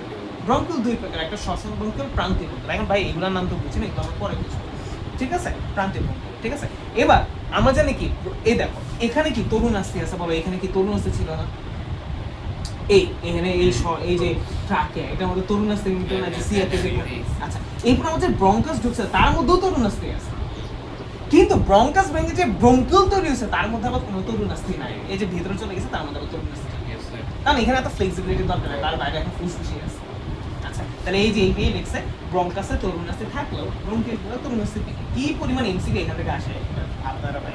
আচ্ছা, তাহলে কাজ ব্রঙ্কের মাধ্যমে ট্রাকিয়া থেকে বায়ু ফুসফুসে প্রবেশ করে, তাই না? এই যে ব্রঙ্কাইগুলা বা ব্রঙ্কাসগুলা এই ট্রাকের মাধ্যমে যে ফুসফুসে বাতাস প্রবেশ করে, এটাকে ব্রঙ্কাসের মাধ্যমে প্রবেশ করে, এই কথাটাই লিখছে, এটা কাজ এটা। ঠিক আছে, আমরা এখন ফুসফুস নিয়ে পড়বো। ফুসফুস আমরা ব্রঙ্কাস ভাগ হয়ে ফুসফুসগুলো, এখন আমরা ফুসফুস নিয়ে পর্যালোচনা করবো, গুরুত্বপূর্ণ আলোচনা বসবো আমরা। ঠিক আছে, আচ্ছা এখন আসুন ফুসফুস, যেটা আমরা লাংস বলি। ঠিক আছে, আর ফুসফুস ইংলিশ নাম লাঞ্চ না, ঠিক আছে, অনেক লাঞ্চ LUNCH, বাবা লাঞ্চ না, হ্যাঁ এটা লাংস, NGS লাংস। ঠিক আছে, বাংলায় লিখি লাংস না। এই জিনিসগুলো তোমাদের বোঝা দরকার, অথবা এই যে এইভাবে লাংস বলতে পারো, অথবা এই যে স এভাবে তুমি লাংস বলতে পারো, সমস্যা নেই, লাঞ্চ বলতে হবে। ঠিক আছে, লাঞ্চ, আমার লাঞ্চে পানি জমছে, লাঞ্চ দুপুরে খাবারে পানি জমছে। ঠিক আছে, আবার LUNCH এটা আবার তোমার লঞ্চ হয়, LUNCH লাঞ্চ, সব এই উচ্চারণ দিচ্ছে, এটা হচ্ছে লাংস, লাংস, ওকে, লাঞ্চ না লাংস, ওকে। আচ্ছা, ফুসফুস লাংস, ওকে। আচ্ছা, ফুসফুস সংখ্যায় দুটি, ফুসফুস একটা না, ঠিক আছে? অনেক বললাম এটা নিয়ে মাঝে মাঝে প্রশ্ন পাই। আচ্ছা, হালকা গোলাপি রঙের স্পঞ্জের মতো নরম, এটা কিন্তু একটু গোলাপি রঙের, ঠিক আছে? যারা সিগারেট খায় না, তোমাদের কথা বলি, ঠিক আছে, আমার কথা।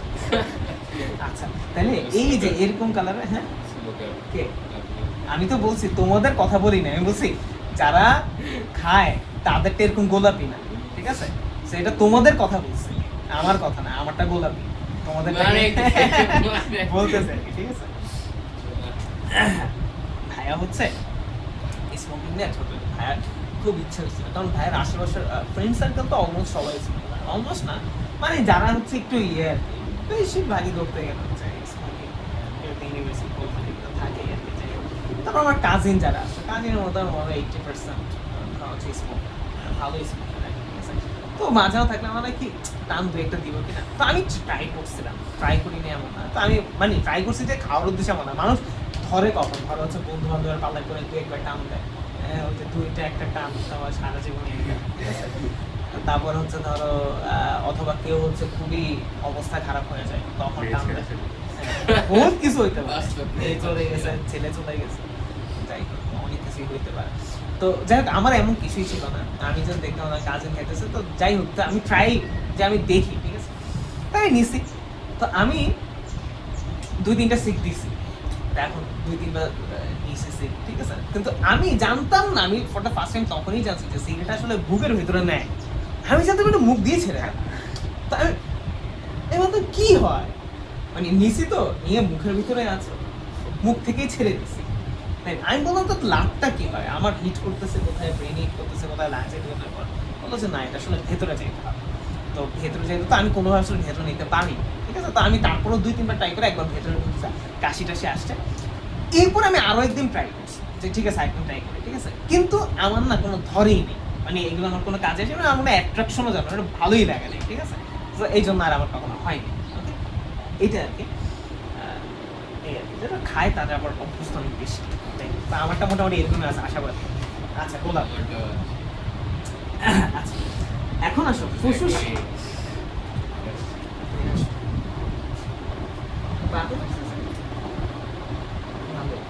এখন জার্মানির পতাকা লাগায় রাখছে,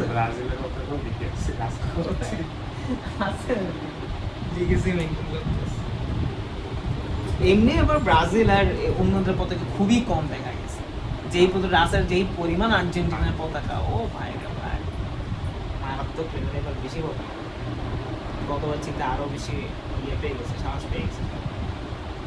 তাও তো ইজিপ্টের খেলার টিম বাপ কি কাহিনী করতেছে, খেলা বুঝে না চিন্তা, আর কাম ওটা ফাউল হয় হিসাবে সবাই জানে, মানে নিয়ম অনুসারে, কিন্তু ঠিকই আছে, এখন মানুষ তো বলবে, এটা কিচ্ছু বলে না। আরো হচ্ছে ধরো ওই যে বললাম না, আরো অনেক ভালো ভালো সাংবাদিকরাও কেন করে, কারণ মেসি এমন একটা মানুষ, ওর কথা যদি বলি যে ও জীবন আসলে মানে সবই মানে মানে ইয়েরা চায় কি, মানে পুরা বিশ্ব চায় কি, মানে কেউ একজন যাতে সব কিছু না পেয়ে যায়, নাহলে মানুষের কোনো কিছু আর অর্জন থাকবে না, মানুষের নিউজ করার মতো, কারোর নতুন করে কিছু করার মতো, কেউ একজন ভালো করছে ওটা বলারও তেমন কিছু থাকবে না, কারণ একজন পুরো ইয়ে হয়ে গেছে, মানে আল্ট্রা লেভেলের গট হয়ে গেছে, তো এই ক্ষেত্রে তার কিছু করা যায় না।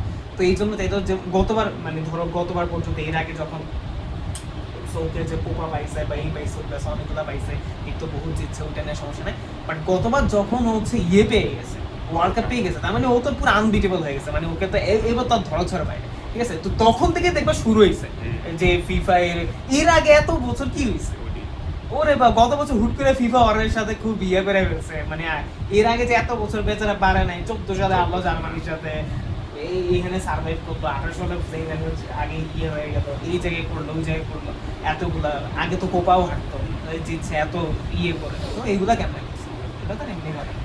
তো সব ইয়ে করেই ওনারা কখনো চায় না যে একজন মানুষ, এটা অন্য কেউ ক্ষেত্রে রোনাল্ডো যদি এরকম করতো, ওকে নিয়েও এরকম শুরু করে দিত, কখনো এটা চায় না যে মানে স্পোর্টস জার্নালিস্ট অথবা পুরো এনভায়রনমেন্ট চায় না যে কেউ একজন আলট্রা লেভেলের জিনিস হয়ে যায়, ঠিক আছে? কেউ একজন সব কিছু ছাপায় একদম সব কিছু পেয়ে যায়, এটা আসলে চায় না।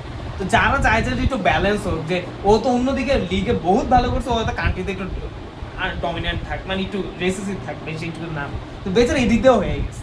সমস্যা হচ্ছে এদিকে, এই জন্য এর নিয়ে যত রকমের সমস্যা, যত রকমের কিছু আছে, ঠিক আছে, এই আর কি। এখন ধরো হচ্ছে এমবাপে রাইট নাও যে ফর্মে আছে, ও আগামী 2 আরো 3টা ওয়ার্ল্ড কাপ খেলতে পারবে, 3টা ওয়ার্ল্ড কাপ খেললে ডেফিনেটলি গোল সংখ্যা বা যে কোনো কিছু থেকে মেসিকে ছাড়াই যেতে পারবে, কিন্তু ওর এই প্রভাব তুমি কারো থেকে, মানুষের মন থেকে নিতে পারবে না মেসি। ও যে, কারণ ও ওর সময় যেভাবে খেলছে, কারণ ওই যে আজকে দেখতেছিলাম একজন বলতেছিল, ধরো হচ্ছে গোল সবাই করে, কিন্তু গোল মেসিটাই মানুষ বেশি উপভোগ করে, কথার কথা, ও যেভাবে যায় বা যেভাবে করে। অনেকে আছে যেমন ধরো হালান্ডের গোল সেদিন করলাম, আসতে ধুম করে মেরে দিছে, তো ওটার মধ্যে স্পিড আছে, but there is no art. হ্যাঁ, ও আসতে কি দাঁড়াইছিল, আসতে টস করে মেরে দিছে, কথা নাই, ঠিক আছে, এবার বুলডোজার একটা মাইরা দিছে, ও পুরো ম্যাচে দেখবা আসতে চিবায় দাঁড়ায় থাকবে, তো থাকবে ওর অবশ্য কাজই এটা, আমি ওকে অন্যভাবে বলতেছি না। কিন্তু ধরো মেসি সেম গোলটা, মানে মেসি যদি সেম ভাবেই করতো, মেসি একটা আর্ট নিয়ে করে, ও কখন এরকম আসে নেই যে ও প্রয়োজনে চাইছে, ও আগে এনভায়রনমেন্ট বানায় ফেলে, বানায় পরে যায়, যে এর আগের ম্যাচে আমরা যে ইয়ার ম্যাচে যে গোলটা করছে, আগে ও বানায় ফেলছে, এনভায়রনমেন্ট বানায় ফেলছে, তারপর ভিতরে থেকে নিজে করে দিচ্ছে। ও এমন না যে ও বসে আছে সবাই ওরে যে আদায় গাদা খাওয়াই দিছে, বা তুই খা, ঠিক আছে, অন্যদের ক্ষেত্রে যেমন এটা রোনালদো সবসময় চাইতো ওরা যাতে মানুষ খাওয়াই দেয়, ঠিক আছে, বা একটা জায়গায় এটা আছে নেইমার, ও গোল বানায়, ও অনেক চেষ্টা করে। নেইমার, ও যদি 14 সালে তোমার ইয়ে না হইতো, কি বলে, ইনজুর না হইতো, ও সেরা কিছু করে ফেলা, অনেক অনেক আছে। মানে যতই আমরা আসলে ফুটবল কোন একটা দলের ফ্যান হইলে, আমরা তো কোনো প্লেয়ারকে নিয়ে আসলে আমাদের জাজমেন্ট যায় না, রোনালদো অ্যাজ ওয়েল এজ ভালো, বাট মানে নেইমারের ওই চান্সটা ছিল মেসির কাছাকাছি চলে আসা, সে যদি নিয়মিত খেলতে পারে। এই 14 সালে কোন বাঞ্চদ একটা পায়রা দিছে মেরুদণ্ডের মধ্যে, সে বেচারার জন্য অনেক খারাপ লাগে, কারণ বেচারা হাই পোটেনশিয়াল একজন মানুষ, খুবই, মানে আমার মনে হয় না ব্রাজিল এরকম সহসার আসবে, মানে এরকম আসতে পারবে না, বেচারার যে অবস্থা করে।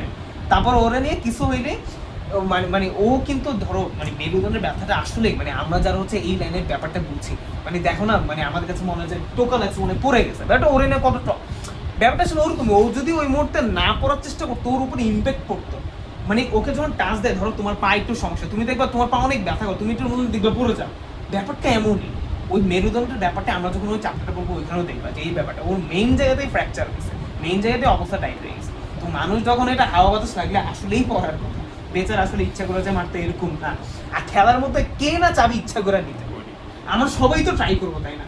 কে না চাবে আমি একটা ডিবক্সের মধ্যে একটা ফাউল নিয়ে নেই, ইচ্ছাকৃত নিয়ে নেই, চাপা চুপাই করে, এটা সবাই চাবে। আর্জেন্টিনা কমছে, আমরা কি সেই জায়গায় উঠতে যেতে পারবো? সবাইটা ট্যাকটিক্যাল, এটা খেলার পার্ট, এটা চৌরামি টোরামি কিছু না। আমি চাইতেছি রেফারি দিলে তো আমার এখানে চৌরামি হইলো না, তাই না? এটা কেন হবে না, তাই না? ডিফিকাল্ট ট্যাকটিক্স আছে, সব কিছুই আছে। তো বেচারা ওরে নিয়ে বেচারটা, ওরে নিয়ে অনেক ইয়ে ছিল আর কি। আমার আব্বু আবার আর্জেন্টিনার সাপোর্টার হলে, আব্বু খুব, মানে আমার আব্বু ওদের আগেই বলছে, আব্বু হচ্ছে কোনো লিগের খেলা বাদ দেয় না কখন, যত ক্লাব ফুটবল হোক, উয়েফা হোক, লা লিগা হোক, ওদিক দিয়ে কোপা আমেরিকা, এদিকে ইউরো হোক, মানে যেই আব্বু কখনো সাধারণত খেলা মিস করে না। অফিসের জন্য সব খেলা দেখতে পারে না, বাট সব আপডেট রাখে, ঠিক আছে? আব্বু যেই পরিমাণ খেলোয়াড়ের নাম জানে, এই বছর দেশের নামও যায় না, মানে প্রত্যেকটা খেলোয়াড় চাইনিজ ফাইনিজ নাম এত কিছু মনে থাকে, আমরা সব প্রমিনেন্ট কয়েকটা জানি, বা আমার ক্ষেত্রে এত বেশি যেহেতু দেখি না, ঠিক আছে, বাট আব্বু খুব জানে। আব্বু আবার নেইমারের খুব বড় ফ্যান ছিল, ঠিক আছে? আচ্ছা, যাই হোক, তো এবার আসলে আমরা ফুসফুসকে নিয়ে আলোচনা করবো, খুবই ইম্পর্টেন্ট। আচ্ছা, তাহলে গোলাপি রঙের স্পঞ্জের মতো নরম অঙ্গ, ঠিক আছে, একবারে কি বলে এটাকে, কি জানি মেয়েদের ভাষায় কি জানি বলে না একটা টার্ম, আরে ওরা বলে না, ধরো গোলাপি কালার হলে ইয়া হলে একটা টার্ম ইউজ করে না, আর আমি বলি কোনো কিছু পুকি রং, এটাই বুঝতেছো না? আচ্ছা, যাই হোক, কি যে পড়ালেখাটা, কি যে সোশ্যাল মিডিয়া ইউজ করে আল্লাহ মধ্যে। আচ্ছা দেখো, সোশ্যাল মিডিয়া ইউজ করতে পারে। আচ্ছা দেখো, বাম ফুসফুসটি আকারে ছোট, ওজন হচ্ছে 556 গ্রাম, আধা কেজি একটু বেশি, এবং 2 লোব বিশিষ্ট। যেহেতু সে ছোট, সে 2 লোব বিশিষ্ট। আগে বলছে বাম সবসময় বেশি থেকে 2টা, এবং মানে ওজনও ছোট, যেহেতু 2টা, মানে 2টা। আচ্ছা, এখানে কাহিনী আছে, এই যে 2টা লোব বলা আছে, এই জিনিসটা মাথায় রাখো, 2টা লোবে রাখো, এবং ডান ফুসফুসটা আকারে কিছু বড়, এবং 625 গ্রাম, কিন্তু অনেকটাই, মূলত প্রায় হচ্ছে 60 গ্রাম বেশি আর কি, 25 গ্রাম, এবং 3 লোব বিশিষ্ট। তাহলে বলো, ডান ফুসফুস বাম, কে বলো? ডান ফুসফুস। বাম ফুসফুস, ডান ফুসফুস 3 লোব বিশিষ্ট, বাম ফুসফুস 2 লোব বিশিষ্ট। ডান ফুসফুস 625 গ্রাম, বাম ফুসফুস 585 গ্রাম। আচ্ছা, মেয়েদের ক্ষেত্রে ফুসফুসটা আরেকটু ছোট, ঠিক আছে? আচ্ছা, ফুসফুস এখানে খুব ইম্পর্টেন্ট, ফুসফুস দ্বিস্তরী প্লিউরাল পর্দা দিয়ে আবৃত থাকে। আচ্ছা, এটা ধরো একটা ফুসফুস, হ্যাঁ, এটা ধরো আমাদের এক পাশের একটা ফুসফুস, এটা এই যে দ্বিস্তরীয় আবরণ দ্বারা আবৃত। এই যে এই আবরণটাই হচ্ছে এই যে বাইরে একটা স্তর এবং ভেতরে একটা স্তর। বুঝছি ব্যাপারটা? এই যে আবরণটা, এই পুরো আবরণটাকে বলে প্লিউরাল পর্দা, মানে আবরণ। প্লিউরাল অথবা প্লুরা, অনেকে প্লুরা বলে, প্লিউরাল বলে, অনেকে যাই হোক, আমরা প্লিউরাল বলছি। দ্বিস্তরী প্লিউরাল পর্দা দিয়ে আবৃত থাকে। তাহলে এই যে পুরো ফুসফুসটার যে আবরণ, এটা কয় স্তরের আবরণ? দ্বিস্তরী। এই যে আবরণটা, এটার নাম কি? প্লিউরাল আবরণ অথবা প্লিউরাল পর্দা বা plural membrane, whatever it is. আবরণ, পর্দা, মেমব্রেন একই কথা, ঠিক আছে? আচ্ছা, দিয়ে আবৃত থাকে। আচ্ছা, ভেতরেরটার নাম হচ্ছে ভিসেরাল আবরণ আর বাইরেটার নাম হচ্ছে প্যারাইটাল আবরণ। ভেতরেরটার নাম কি? ভিসেরাল। দেখো, ভেতরে ভিসেরাল, ঠিক আছে? আর বাইরে তাহলে প্যারাইটাল। ওকে, আচ্ছা, তাহলে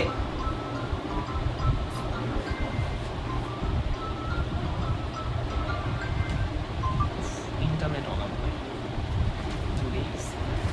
আচ্ছা দেখো, ইন্টারনেট ওলা মানে ওদের থেকে আর অফিস থেকে, আমাদের তো কোনো ইয়েতে আসে, সব হচ্ছে অনলাইনে, মানে ওরা প্রতি মাসে 6 তারিখে একবার মনে করে দেবে, অটোমেটেড কল আর কি। মানে এমন না যে আপনার কিন্তু আছে, তাড়াতাড়ি পে করে দেন, আর না হলে 11 তারিখ পর্যন্ত ওয়েট করেন, আর একটা কল দেন। আচ্ছা দেখো, তাহলে কয়টা পর্দা দিয়ে আবৃত? দ্বিস্তরী আবরণ। পর্দা একটাই, বাট পর্দার আবরণ দুইটা স্তর। ভেতরের নাম হচ্ছে ভিসেরাল পর্দা, আর এটার নাম হচ্ছে প্যারাইটাল। তাহলে এই যে ভিসেরাল পর্দা বা ভিসেরাল প্লিউরা, আর এটা হচ্ছে প্যারাইটাল প্লিউরা, ঠিক আছে? এই যে প্লিউরাল দুইটা স্তর, ভিসেরাল প্লিউরা, প্যারাইটাল প্লিউরা, তোমার ভিসেরাল পর্দা, প্যারাইটাল পর্দা, ওটা ভুলে গেছে। ওকে, আচ্ছা, কোনো সমস্যা আছে? আচ্ছা, দুই স্তরের মাঝে প্লিউরাল গহ্বরে প্লিউরাল রস নামক এক ধরনের তরল থাকে। আচ্ছা দেখো, এই যে দুইটা পর্দা, এই দুইটা পর্দা মাঝখানে একটু ফাঁকা রাখছে না, এই ফাঁকা জায়গার নাম হচ্ছে প্লিউরাল গহ্বর। এই প্লিউরাল গহ্বর একটা রস বা তরল পদার্থ থাকে, তাকে বলে প্লিউরাল রস। তাহলে আসো, ফুসফুসের আবরণের নাম কি? প্লিউরা। কয় স্তর বিশিষ্ট আবরণ? ভেতরের স্তরের নাম কি? Visceral pleura. বাইরের স্তরের নাম কি? Parietal pleura. দুই স্তরের মাঝখানে একটা গহ্বর আছে, গহ্বরের নাম কি? প্লিউরাল গহ্বর। ওই প্লিউরাল গহ্বর এক ধরনের রস থাকে, নাম কি? প্লিউরাল রস। সিম্পল অ্যাজ ওয়েল অ্যাজ, ঠিক আছে? আচ্ছা আচ্ছা, কই? আচ্ছা, এই দেখো, ঠিক আছে? প্লিউরাল অংশ এক ধরনের রস থাকে। ওকে, আচ্ছা, এবার আসো, ব্রঙ্কাস যে অংশে ফুসফুসে প্রবেশ করে তাকে হাইলাম বলে। এটা আমরা আগেই জানছি, মনে আছে? এই যে ব্রঙ্কাস যে অংশে প্রবেশ করে তাকে আমরা কি বলছি? হাইলাম বলছি। এখন থেকে খুব গুরুত্বপূর্ণ একটু প্যাচ গোজের ব্যবসা করা আছে, ঠিক আছে? হাইলাম। আচ্ছা, হাইলামের মাধ্যমে ধমনী ফুসফুসে প্রবেশ করে এবং শিরা এবং লসিকানালি বের হয়ে যায়। আচ্ছা, এবার আসো, ধরো আমি যদি একটু বুঝাতে চাই,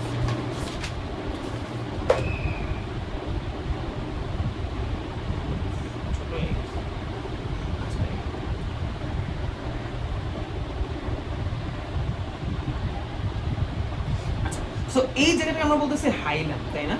আচ্ছা, এখন এই যে ফুসফুস, তার মধ্যেও তো রক্ত, মানে ফুসফুসও তো মানে কোষ দ্বারা গঠিত। তার মধ্যে কি? আচ্ছা, আমরা এই যে ছবিটা দেখাইছি, এই যে এখানে দেহের সমস্ত কোষ, এই কোষের মধ্যে কে আছে? ফুসফুসের কোষও কিন্তু আছে। ভাই এখানে যে দেখেন, এটা ফুসফুসের ভেতরে কি কাজ হচ্ছে, ফাঁকা জায়গায় কি কাজ, ওইটা। কিন্তু ফুসফুসের দেয়াল যে কোষ আছে, ওইটার মধ্যে এটা অন্তর্ভুক্ত। আবার এই হৃৎপিণ্ডের দেয়ালও এটার মধ্যে অন্তর্ভুক্ত। এটা কিন্তু আমি আগেও বুঝিয়েছি। আমি বুঝিয়েছি ব্যাপারটা। এই যে দেহের কোষ বলতেছে, এটার মধ্যে আবার কি? দেহের সমস্ত কোষ ইনভলভ। আচ্ছা, তাহলে এখানে যে আসে, এটাকে ধমনী বলতেছে। তাহলে ফুসফুসেও কিছু একটা ঢোকার দরকার আছে কিনা, রক্ত চলাচল জন্য। তাহলে এদিক দিয়েই ধমনীটা ঢুকে, এইটা কি ঢুকে? ধমনী ঢুকে। আবার ফুসফুস থেকে যেমন কোষ থেকে কি বের হয়ে যায়? শিরা বের হয়ে যায়। তাহলে ফুসফুস থেকে কি বের হওয়ার দরকার আছে? শিরা। তাহলে ধমনী প্রবেশ করবে, আর কে বের হয়ে যাবে? শিরা। আরেকটা জিনিসও বের হয়ে যাবে, এটার নাম লসিকানালি। এটা পরে বুঝবো, ঠিক আছে? তাহলে বলো, হাইলামের মধ্যে এই হাইলাম অঞ্চল দিয়ে ওগুলো ঢুকবে। তাহলে হাইলাম অঞ্চল দিয়ে কে ঢুকলো? এক হচ্ছে ব্রঙ্কাস ঢুকলো, আরেক অঞ্চল ধমনী ঢুকলো, আর কে বের হয়ে গেল? শিরা আর লসিকানালি। ক্লিয়ার? ওকে, ঠিক আছে। এই জিনিসটাই দেখো আমরা এখানে বলছি, মানে গোলাই ফেলি আমরা অনেক সময়। আচ্ছা, হাইলামের মাধ্যমে ধমনী ফুসফুসে প্রবেশ করে এবং শিরা এবং লসিকানালি বের হয়ে আসে। তাহলে এবার হাইলাম অঞ্চলে কি কি আছে দেখো তো? ব্রঙ্কাস আছে, ধমনী আছে, শিরা, লসিকানালি, এইসব সবকিছুই আছে। ভিতরে ঢুকুক আর বের হয়ে যায়, ওই অঞ্চলেই তো সবগুলো একসাথে আছে। তাহলে এই যে ব্রঙ্কাস, ধমনী, শিরা, লসিকানালি, আরো কিছু ঘন যোজক টিস্যু মানে কিছু মাংস জাতীয় জিনিস এই জায়গার মধ্যেই আছে। এই জায়গার মধ্যেই আছে, বুঝতে পারছি? এই জায়গার মধ্যে সব এইভাবে আছে। এই পুরো পরিবেষ্টিত হয়ে পালমোনারি মূল গঠন করে। তাহলে এই জিনিসটার নাম হচ্ছে পালমোনারি মূল। আমি আগে বলছি, পালমোনারি শব্দটা ফুসফুসের সাথে রিলেটেড। যে কোনো কিছুর সাথে ফুসফুসের রিলেটেড, এটা পালমোনারি আমরা শব্দ ইউজ করি মাঝে। তাহলে এই জিনিসটাকে বলে পালমোনারি মূল। এটার সাথে মূলত দুটা ফুসফুস ঝুলে আছে। আমাদের এখানে দুটা ফুসফুস অন্য কিছু ঝুলে তারপরে হাসি দেখে, ঠিক আছে, আমাদের মধ্যে কি ফুসফুসটা ঝুলে আছে। এই দুটো জিনিসের মাধ্যমে ফুসফুস মূলত ঝুলে আছে, ওইটাকে আমরা বলতেছি পালমোনারি মূল। ঠিক আছে, এটা কোথায়? এটা ফুসফুসের মধ্যেই আছে, মানে ফুসফুস তো এই জায়গাটাই হচ্ছে পালমোনারি মূল। ঠিক আছে, তাহলে এবার আসো ফুসফুস কই পালমোনারি মূল গঠন করে এবং এর সাথে ফুসফুস ঝুলে থাকে। ঠিক আছে, আচ্ছা এরপর ফুসফুসের প্রতিটি লোব কয়েকটি সেগমেন্ট আছে। এবার আসো, এবার এখানে কয়েকটা ট্যাজালের ব্যাপার আছে। ঠিক আছে, আমাকে বল, একটা ফুসফুস দুটো ফুসফুস ডান এবং বাম। ঠিক আছে, এই যে ডান এবং বাম। ঠিক আছে, এটা ধরো হচ্ছে আচ্ছা এটা বেশি হয়ে গেছে, এটা ধরো হচ্ছে এই এমনিটা গেলে এটা ডান এটা বাম। ঠিক আছে, আমি যদি ঘুরি এই যে আমার এইভাবেই কিন্তু সবকিছু দেওয়া আমাদের বইতে ডান বাম এইভাবে, তুমি ওইভাবে দেখবা যেটা সেটা না, মানে আমরা এইভাবে আনবো, আনার পর যেটা সেটা। ঠিক আছে, আচ্ছা তাহলে এটা ডান এবং হচ্ছে এটা বাম, কথার কথা। এবার এটা প্রধানত তিনটা ভাগে ভাগ করা, তিনটা লোব। বল প্রথমে কয়টা লোব?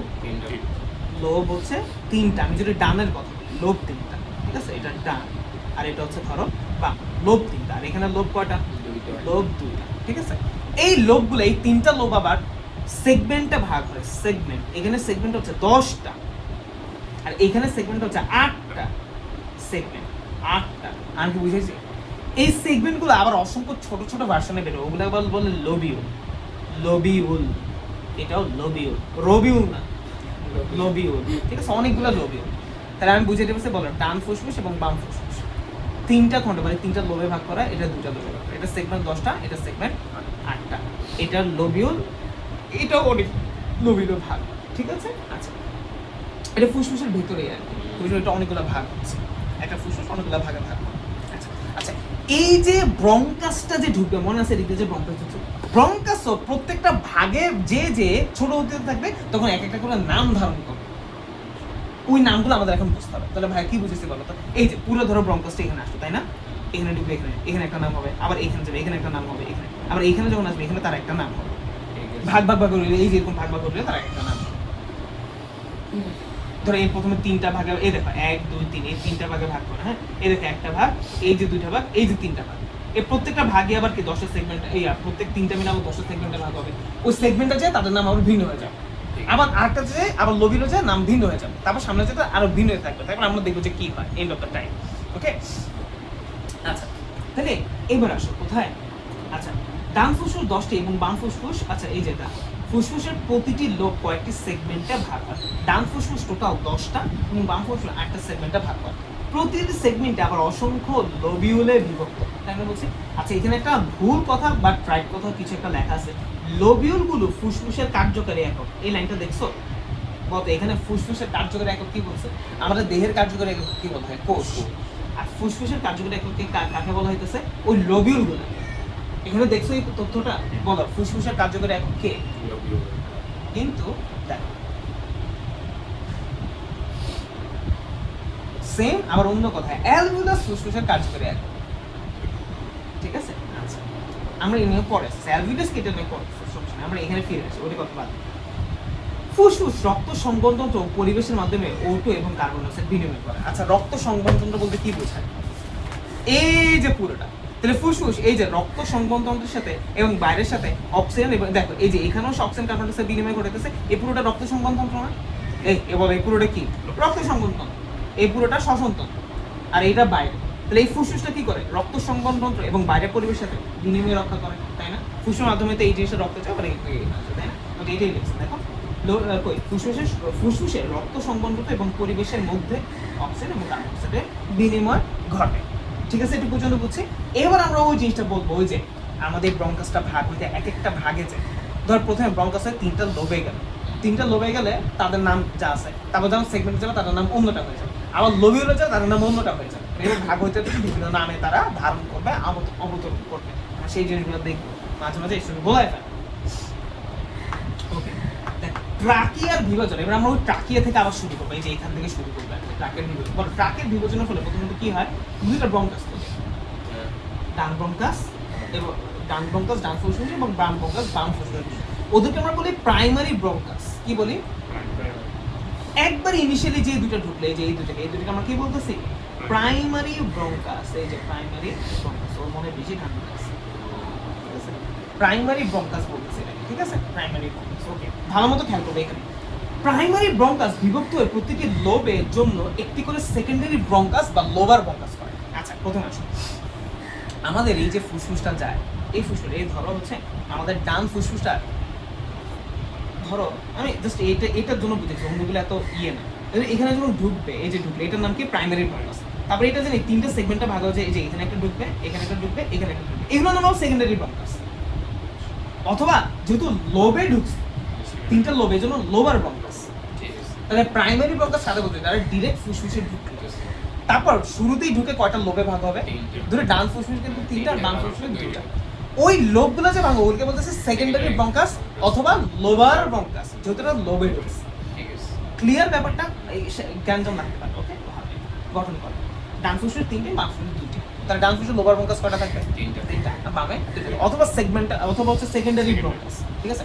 আচ্ছা, এবার বল সেকেন্ডারি ব্রঙ্কাস আবার কি হবে? আমি জানি তিনটা মিলে আবার অনেকগুলো সেগমেন্টে ভাগ হবে, তিনটা মিলে 10। তাহলে ওই যে লোবার ব্রঙ্কাস অথবা সেকেন্ডারি ব্রঙ্কাস ওগুলো সেগমেন্টে চলে যাবে, তখন নাম হবে সেগমেন্টাল ব্রঙ্কাস। তখন নাম কি হয়ে যাবে? আমি বুঝিয়ে পারছি ব্যাপারটা, তখন নাম হবে সেগমেন্টাল ব্রঙ্কাস। ওকে, এই দেখ, তাহলে সেকেন্ডারি ব্রঙ্কাস থেকে টারশিয়ারি ব্রঙ্কাস বা সেগমেন্টাল ব্রঙ্কাস সিস্টেম। এই সেগমেন্টাল ব্রঙ্কাসের আরেকটা নাম হচ্ছে টারশিয়ারি ব্রঙ্কাস। এই যে প্রাইমারি, সেকেন্ডারি, টারশিয়ারি, বুঝতে পারছো? তাহলে বলো প্রাইমারি ব্রঙ্কাস এটা কি হয়েছে? প্রথমে হাইলাম দিয়ে ঢুকছে প্রধান দুইটা, তারপর আমরা জানি তিনটা, ডান একটাই বলি, আমি ডান একটাই বলি, ডানে ঢুকছে তিনটা লোবে ভাগ হয়েছে, ওগুলোকে বলি সেকেন্ডারি ব্রঙ্কাস অথবা লোবার ব্রঙ্কাস। ওই লোবে আবার অনেকগুলো সেগমেন্টে ভাগ হয়েছে, তখন সেগমেন্টে চলে গেছে, তখন ওদের নাম সেগমেন্টাল ব্রঙ্কাস অথবা টারশিয়ারি ব্রঙ্কাস। ক্লিয়ার? প্রচুর আছে, ঠিক আছে, এগুলো পরীক্ষাতে আসে, 3 মাস এটা পরীক্ষা আমরা দেখতে। সেগমেন্টাল ব্রঙ্কাস সৃষ্টি একটি করে পালমোনারি সেগমেন্টে প্রবেশ করে। আচ্ছা, এটা লাগবে না, ঠিক আছে, একটু শুধু সেগমেন্টাল ব্রঙ্কাস সৃষ্টি করে, একটু মাথায় রাখো। তাহলে সেগমেন্টে প্রবেশ করা, একটু মাথায় রাখো। আচ্ছা, সেগমেন্টাল ব্রঙ্কাস বারবার, আবার সেগমেন্টাল ব্রঙ্কাস আমরা জানি বারবার বিভক্ত হবে। বলো, এই যে এখানে আমরা দেখছিলাম ব্রঙ্কাস, এই যে ব্রঙ্কিউলার যায়। আচ্ছা, এইভাবে সেগমেন্টাল ব্রঙ্কাস বারবার বিভক্ত হয়ে সেগুলোকে ব্রঙ্কিউল বলে, যা এক একটা লোবিউলে প্রবেশ করে। আমরা জানি সেগমেন্টাল ব্রঙ্কাস আবার অসংখ্য কিসে ভাগ হয়? এই যে এখানে লিখছি না, লোবিউলে। তাহলে লোবিউলে যখন চলে যায় তখন তাদের নাম কি হয়ে যায়? এই যে এখানে, তখন তাদের কি হয়ে যায়? ব্রঙ্কিউল। ব্রঙ্কিউল যা এক একটা লোবিউলে প্রবেশ করে। দেখো, ব্রঙ্কাস পর্যন্ত তাদের নাম কর, টারশিয়ারি পর্যন্ত তাদের নাম ব্রঙ্কাস, তারপরে ব্রঙ্কাসগুলো আরো ছোট হয়ে যায়, লোবিউলে প্রবেশ করে, তখন নাম কি হয়ে যায়? ব্রঙ্কিউল। ঠিক আছে, আমি আবার শুরু থেকে আসি, প্রথমে আসি। হ্যাঁ, প্রথমে ট্রাকিয়া আসে, দুইটা ভাগে ভাগ হয়েছে, প্রধান দুইটা ভাগে চলে গেছে, দুইটাকে কি বলবো? ব্রঙ্কাস অথবা প্রাইমারি ব্রঙ্কাস, যেটাই বলি আমরা প্রাইমারি ব্রঙ্কাস। প্রাইমারি ব্রঙ্কাস তারপরে তিনটা লোবে ভাগ হবে, ওইটা বলবো সেকেন্ডারি ব্রঙ্কাস অথবা লোবার ব্রঙ্কাস। এবার ওই লোবগুলো আমরা জানি সেগমেন্টে ভাগ হয়, তখন যেই ব্রঙ্কাসটা যাবে তাকে বলবো সেগমেন্টাল ব্রঙ্কাস অথবা টারশিয়ারি ব্রঙ্কাস। এবার সেগমেন্টাল ব্রঙ্কাস কি হয় বলো তো? এখন পর্যন্ত নাম কিন্তু ব্রঙ্কাস আছে, এবার সেগমেন্টাল ব্রঙ্কাস আরো ছোট ছোট হয়েছে, তখন তার নাম ব্রঙ্কিউল হয়। এই ব্রঙ্কিউলগুলো কোথায় গিয়ে পড়ে? লোবিউলে। এই যে লাস্টে লোবিউলে এসে পড়ে। হ্যাঁ, রবিউল না, লোবিউল আগে যায়, ঠিক আছে। এই যে ব্রঙ্কিউল বলে যায় একটি লোবিউলে প্রবেশ করে, ঠিক আছে, লোবিউলে প্রবেশ করে। এবার আমরা বললাম ব্রঙ্কিউল, ব্রঙ্কিউল, তারপরে এখানে আমরা দেখছি ব্রঙ্কিউলের জীবন দশা। ব্রঙ্কিউল কি হয়ে যায়? ব্রঙ্কিউল দুটা ভাগে ভাগ হচ্ছে, শ্বসন ব্রঙ্কিউল, প্রান্তীয় ব্রঙ্কিউল, ঠিক আছে, শ্বসন ব্রঙ্কিউল, তারপর কি প্রান্তীয়। আমি একটু করে লিখে আবার দেখাবো, তাই না? ঠিক আছে ভাই, একটু লিখেও দেখাবো, সমস্যা নেই। আচ্ছা, তাহলে কই প্রান্তীয় ব্রঙ্কিউল বলে। তাহলে এই দেখো, এই যে এখানে আমরা জানি ব্রঙ্কিউল দুটা ভাগে ভাগ হয়, একটা হচ্ছে প্রান্তীয় ব্রঙ্কিউল, শ্বসন। প্রথমে প্রান্তীয় ব্রঙ্কিউল তৈরি হয়। প্রথমে কি তৈরি হয়? এখানে আছে কিনা জানি না, এখানে নেই, ভাই দেখাবো। প্রথমে প্রান্তীয় ব্রঙ্কিউল তৈরি হয়। তাহলে বলো, প্রথমে ব্রঙ্কিউল হয়েছে, ব্রঙ্কিউলগুলো কোথায়? লোবিউলে আছে। তারপর ব্রঙ্কিউলগুলো আরো ভাগ হইতে থাকে, সামনে আরো ভিতরে ঢুকতে থাকে, তখন একসময় সে কিসে পরিণত হয়? প্রান্তীয় ব্রঙ্কিউল, ঠিক আছে। এই যে লোবিউলের ভিতরে প্রান্তীয় বিভক্ত হয়, শ্বসন ব্রঙ্কিউল তৈরি হয়। তারপর কি তৈরি হয়? শ্বসন ব্রঙ্কিউল। তাহলে আসে, প্রথমে আসে, প্রথমে কে? প্রথমে হচ্ছে ট্রাকিয়া, তারপরে primary bronchus, secondary bronchus, tertiary bronchus, তারপর সে ব্রঙ্কিউলে যায়। ব্রঙ্কিউল থেকে কে? প্রান্তীয় ব্রঙ্কিউল, তারপর হচ্ছে শ্বসন ব্রঙ্কিউল। ব্রঙ্কিউলটা কোথায় গিয়ে? লোবিউলে গিয়ে আটকায়। লোবিউলের মধ্যে তারা প্রান্তীয় ব্রঙ্কিউল এবং শ্বসন ব্রঙ্কিউলে ভাগ হয়, ঠিক আছে। আমি একটু পরে দেখাবো ফিগার না, আমি যতটুকু দেখা শ্বসন ব্রঙ্কিউল গঠন করি। আচ্ছা, এবার দেখো শ্বসন ব্রঙ্কিউল, শ্বসন ব্রঙ্কিউল সামনে গিয়ে অ্যালভিউলার নালী, অ্যাট্রিয়াম, অ্যালভিউলার থলি এবং লাস্টে অ্যালভিউলাস নামক একটা ছোট ছোট জিনিস উন্মুক্ত হয় এই নালীতে। এই যে এখানে নালীটা দেখো, তাহলে বলো শ্বসন ব্রঙ্কিউল আসলো, এই দেখো এটা একটা শ্বসন, এই দেখো ব্রঙ্কিউল, এখানে ব্রঙ্কিউল থেকে শুরু করছে, এখানে নাম কি ব্রঙ্কাস এসে শেষ হয়েছিল, এখান থেকে ব্রঙ্কিউল থেকে শুরু করছে। বলো ব্রঙ্কিউলের আগে কি ছিল? টারশিয়ারি ব্রঙ্কাস, তার আগে সেকেন্ডারি ব্রঙ্কাস, তার আগে প্রাইম ব্রঙ্কাস, তার আগে ট্রাকিয়া। আচ্ছা ওই আমরা ব্রঙ্কিউল থেকে শুরু করছি। এই ব্রঙ্কিউলটার প্রথম হচ্ছে প্রান্তীয় ব্রঙ্কিউল, এই যে প্রান্তীয় ব্রঙ্কিউল নালীর মতো, তারপর এখান থেকে ভাগ হয়ে যায়, এটাকে বলি শ্বসন ব্রঙ্কিউল। এই যে শ্বসন ব্রঙ্কিউল, এই যে ভাগ হয়েছে এটাকে বলি শ্বসন ব্রঙ্কিউল। শ্বসন ব্রঙ্কিউল সামনে যে একটু নালীর মতো গঠন করে এটাকে বলে অ্যালভিউলার নালী। তারপরে অ্যাট্রিয়াম মানে একটা ফাঁকা জায়গার মতো তৈরি করে, তারপর আরেকটু ফাঁকা জায়গার মতো এটা বলে অ্যালভিউলার থলি, তারপর এরকম তৈরি করে এটাকে বলে অ্যালভিউলাস। এরকম গোল গোল জিনিস তৈরি করে অ্যালভিউলাস। এই জিনিসটা মাথায় রাখো। বলো ব্রঙ্কিউলের পরে কি প্রান্তীয় ব্রঙ্কিউল, শ্বসন ব্রঙ্কিউল, তারপর কিন্তু অ্যালভিউলাস না, তারপর হচ্ছে অ্যালভিউলার নালী। এটা পরে, এটা এখানে দেখা দিচ্ছে এই পাশে, এটা এই পাশে অ্যালভিউলার নালী, অ্যাট্রিয়াম, অ্যালভিউলার থলি, অ্যালভিউলাস। ঠিক আছে, এইভাবে ভাগ হতে থাকে। এই যে এই পাশেটা চলে গেছে, এই পাশে চলে গেছে, এই পাশে চলে গেছে, এই পাশে চলে গেছে। আমি কি বুঝতে পারছি? ওকে, এই জিনিসটা ঠিক কেমনে আমার এই দেখো এইভাবে চলে গিয়ে এইভাবে ভাগ হয়ে গেছে না, এইভাবে ভাগ হয়ে গেছে না, এইভাবে ভাগ হয়ে গেছে না। আচ্ছা এই জিনিসটা যদি আমি ঠিক করতাম এটা একটা কি গাছের মতো লাগতো না, কিন্তু আমাদের বইয়ের এইভাবে করে এটাকে একটা উল্টানো বৃক্ষের মতো লাগে, সেটাকে উল্টানো বৃক্ষ বলে। এই যে উল্টানো, এই যে শ্বসন বৃক্ষ বলে, যেটা একটা উল্টানো বৃক্ষের মতো। মাঝে মাঝে 3 নম্বর প্রশ্ন দিয়ে যে এটা আসে শ্বসন বৃক্ষ বলতে কি বুঝবো, আমি এটা পুরোটা পরে আবার বুঝাবো, ঠিক আছে? ওকে, তাহলে আমরা কি বুঝতে পারছি যে কোথায় অ্যালভিউলাস? এই অ্যালভিউলাসই হচ্ছে একবার আমাদের যেমন দেহের একটুকে ভাঙতে ভাঙতে আমি পাবো কোষ, ফুসফুসের একটুকে ভাঙতে ভাঙতে আমি যেই কোষটা পাবো তার নামই হচ্ছে alveolus. It's one kind of cell. আমি মনে বুঝতে পারি, বুঝতে বুঝতে ওকে ওকে। আচ্ছা তেমনি যকৃত যে কোষ হয় এটাকে আমরা বলি হেপাটিক সেল, হেপাটিক কোষ বা যকৃত কোষ।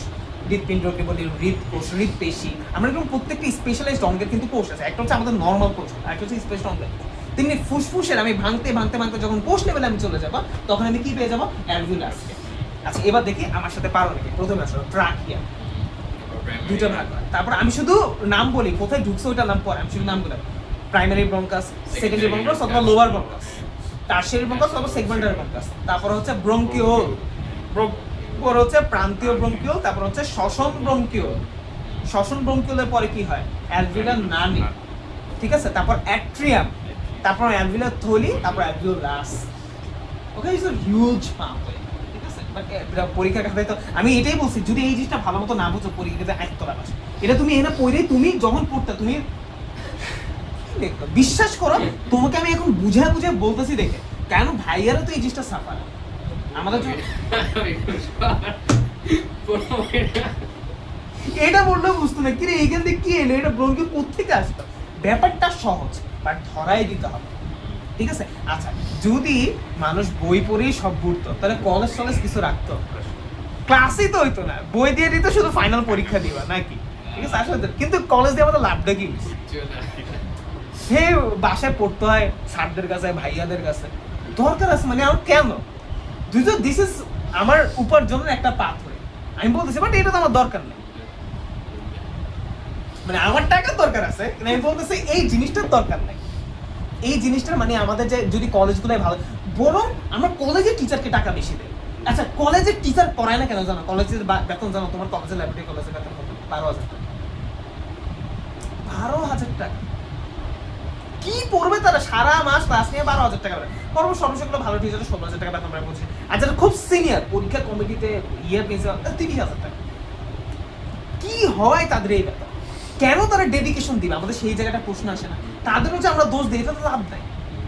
তাহলে আমরা কেন আমরা যাদের প্রাইভেট ধরো ক্যান পাবলিকে তারা একটু ভালো দিতে পারে, তাও লেকচার যেটুকু 22,500 টাকা মাত্র একটু ভালো হইনি। বিপিডিসির যে ঢুকে ভালো হলে মাত্র 30,000 টাকা।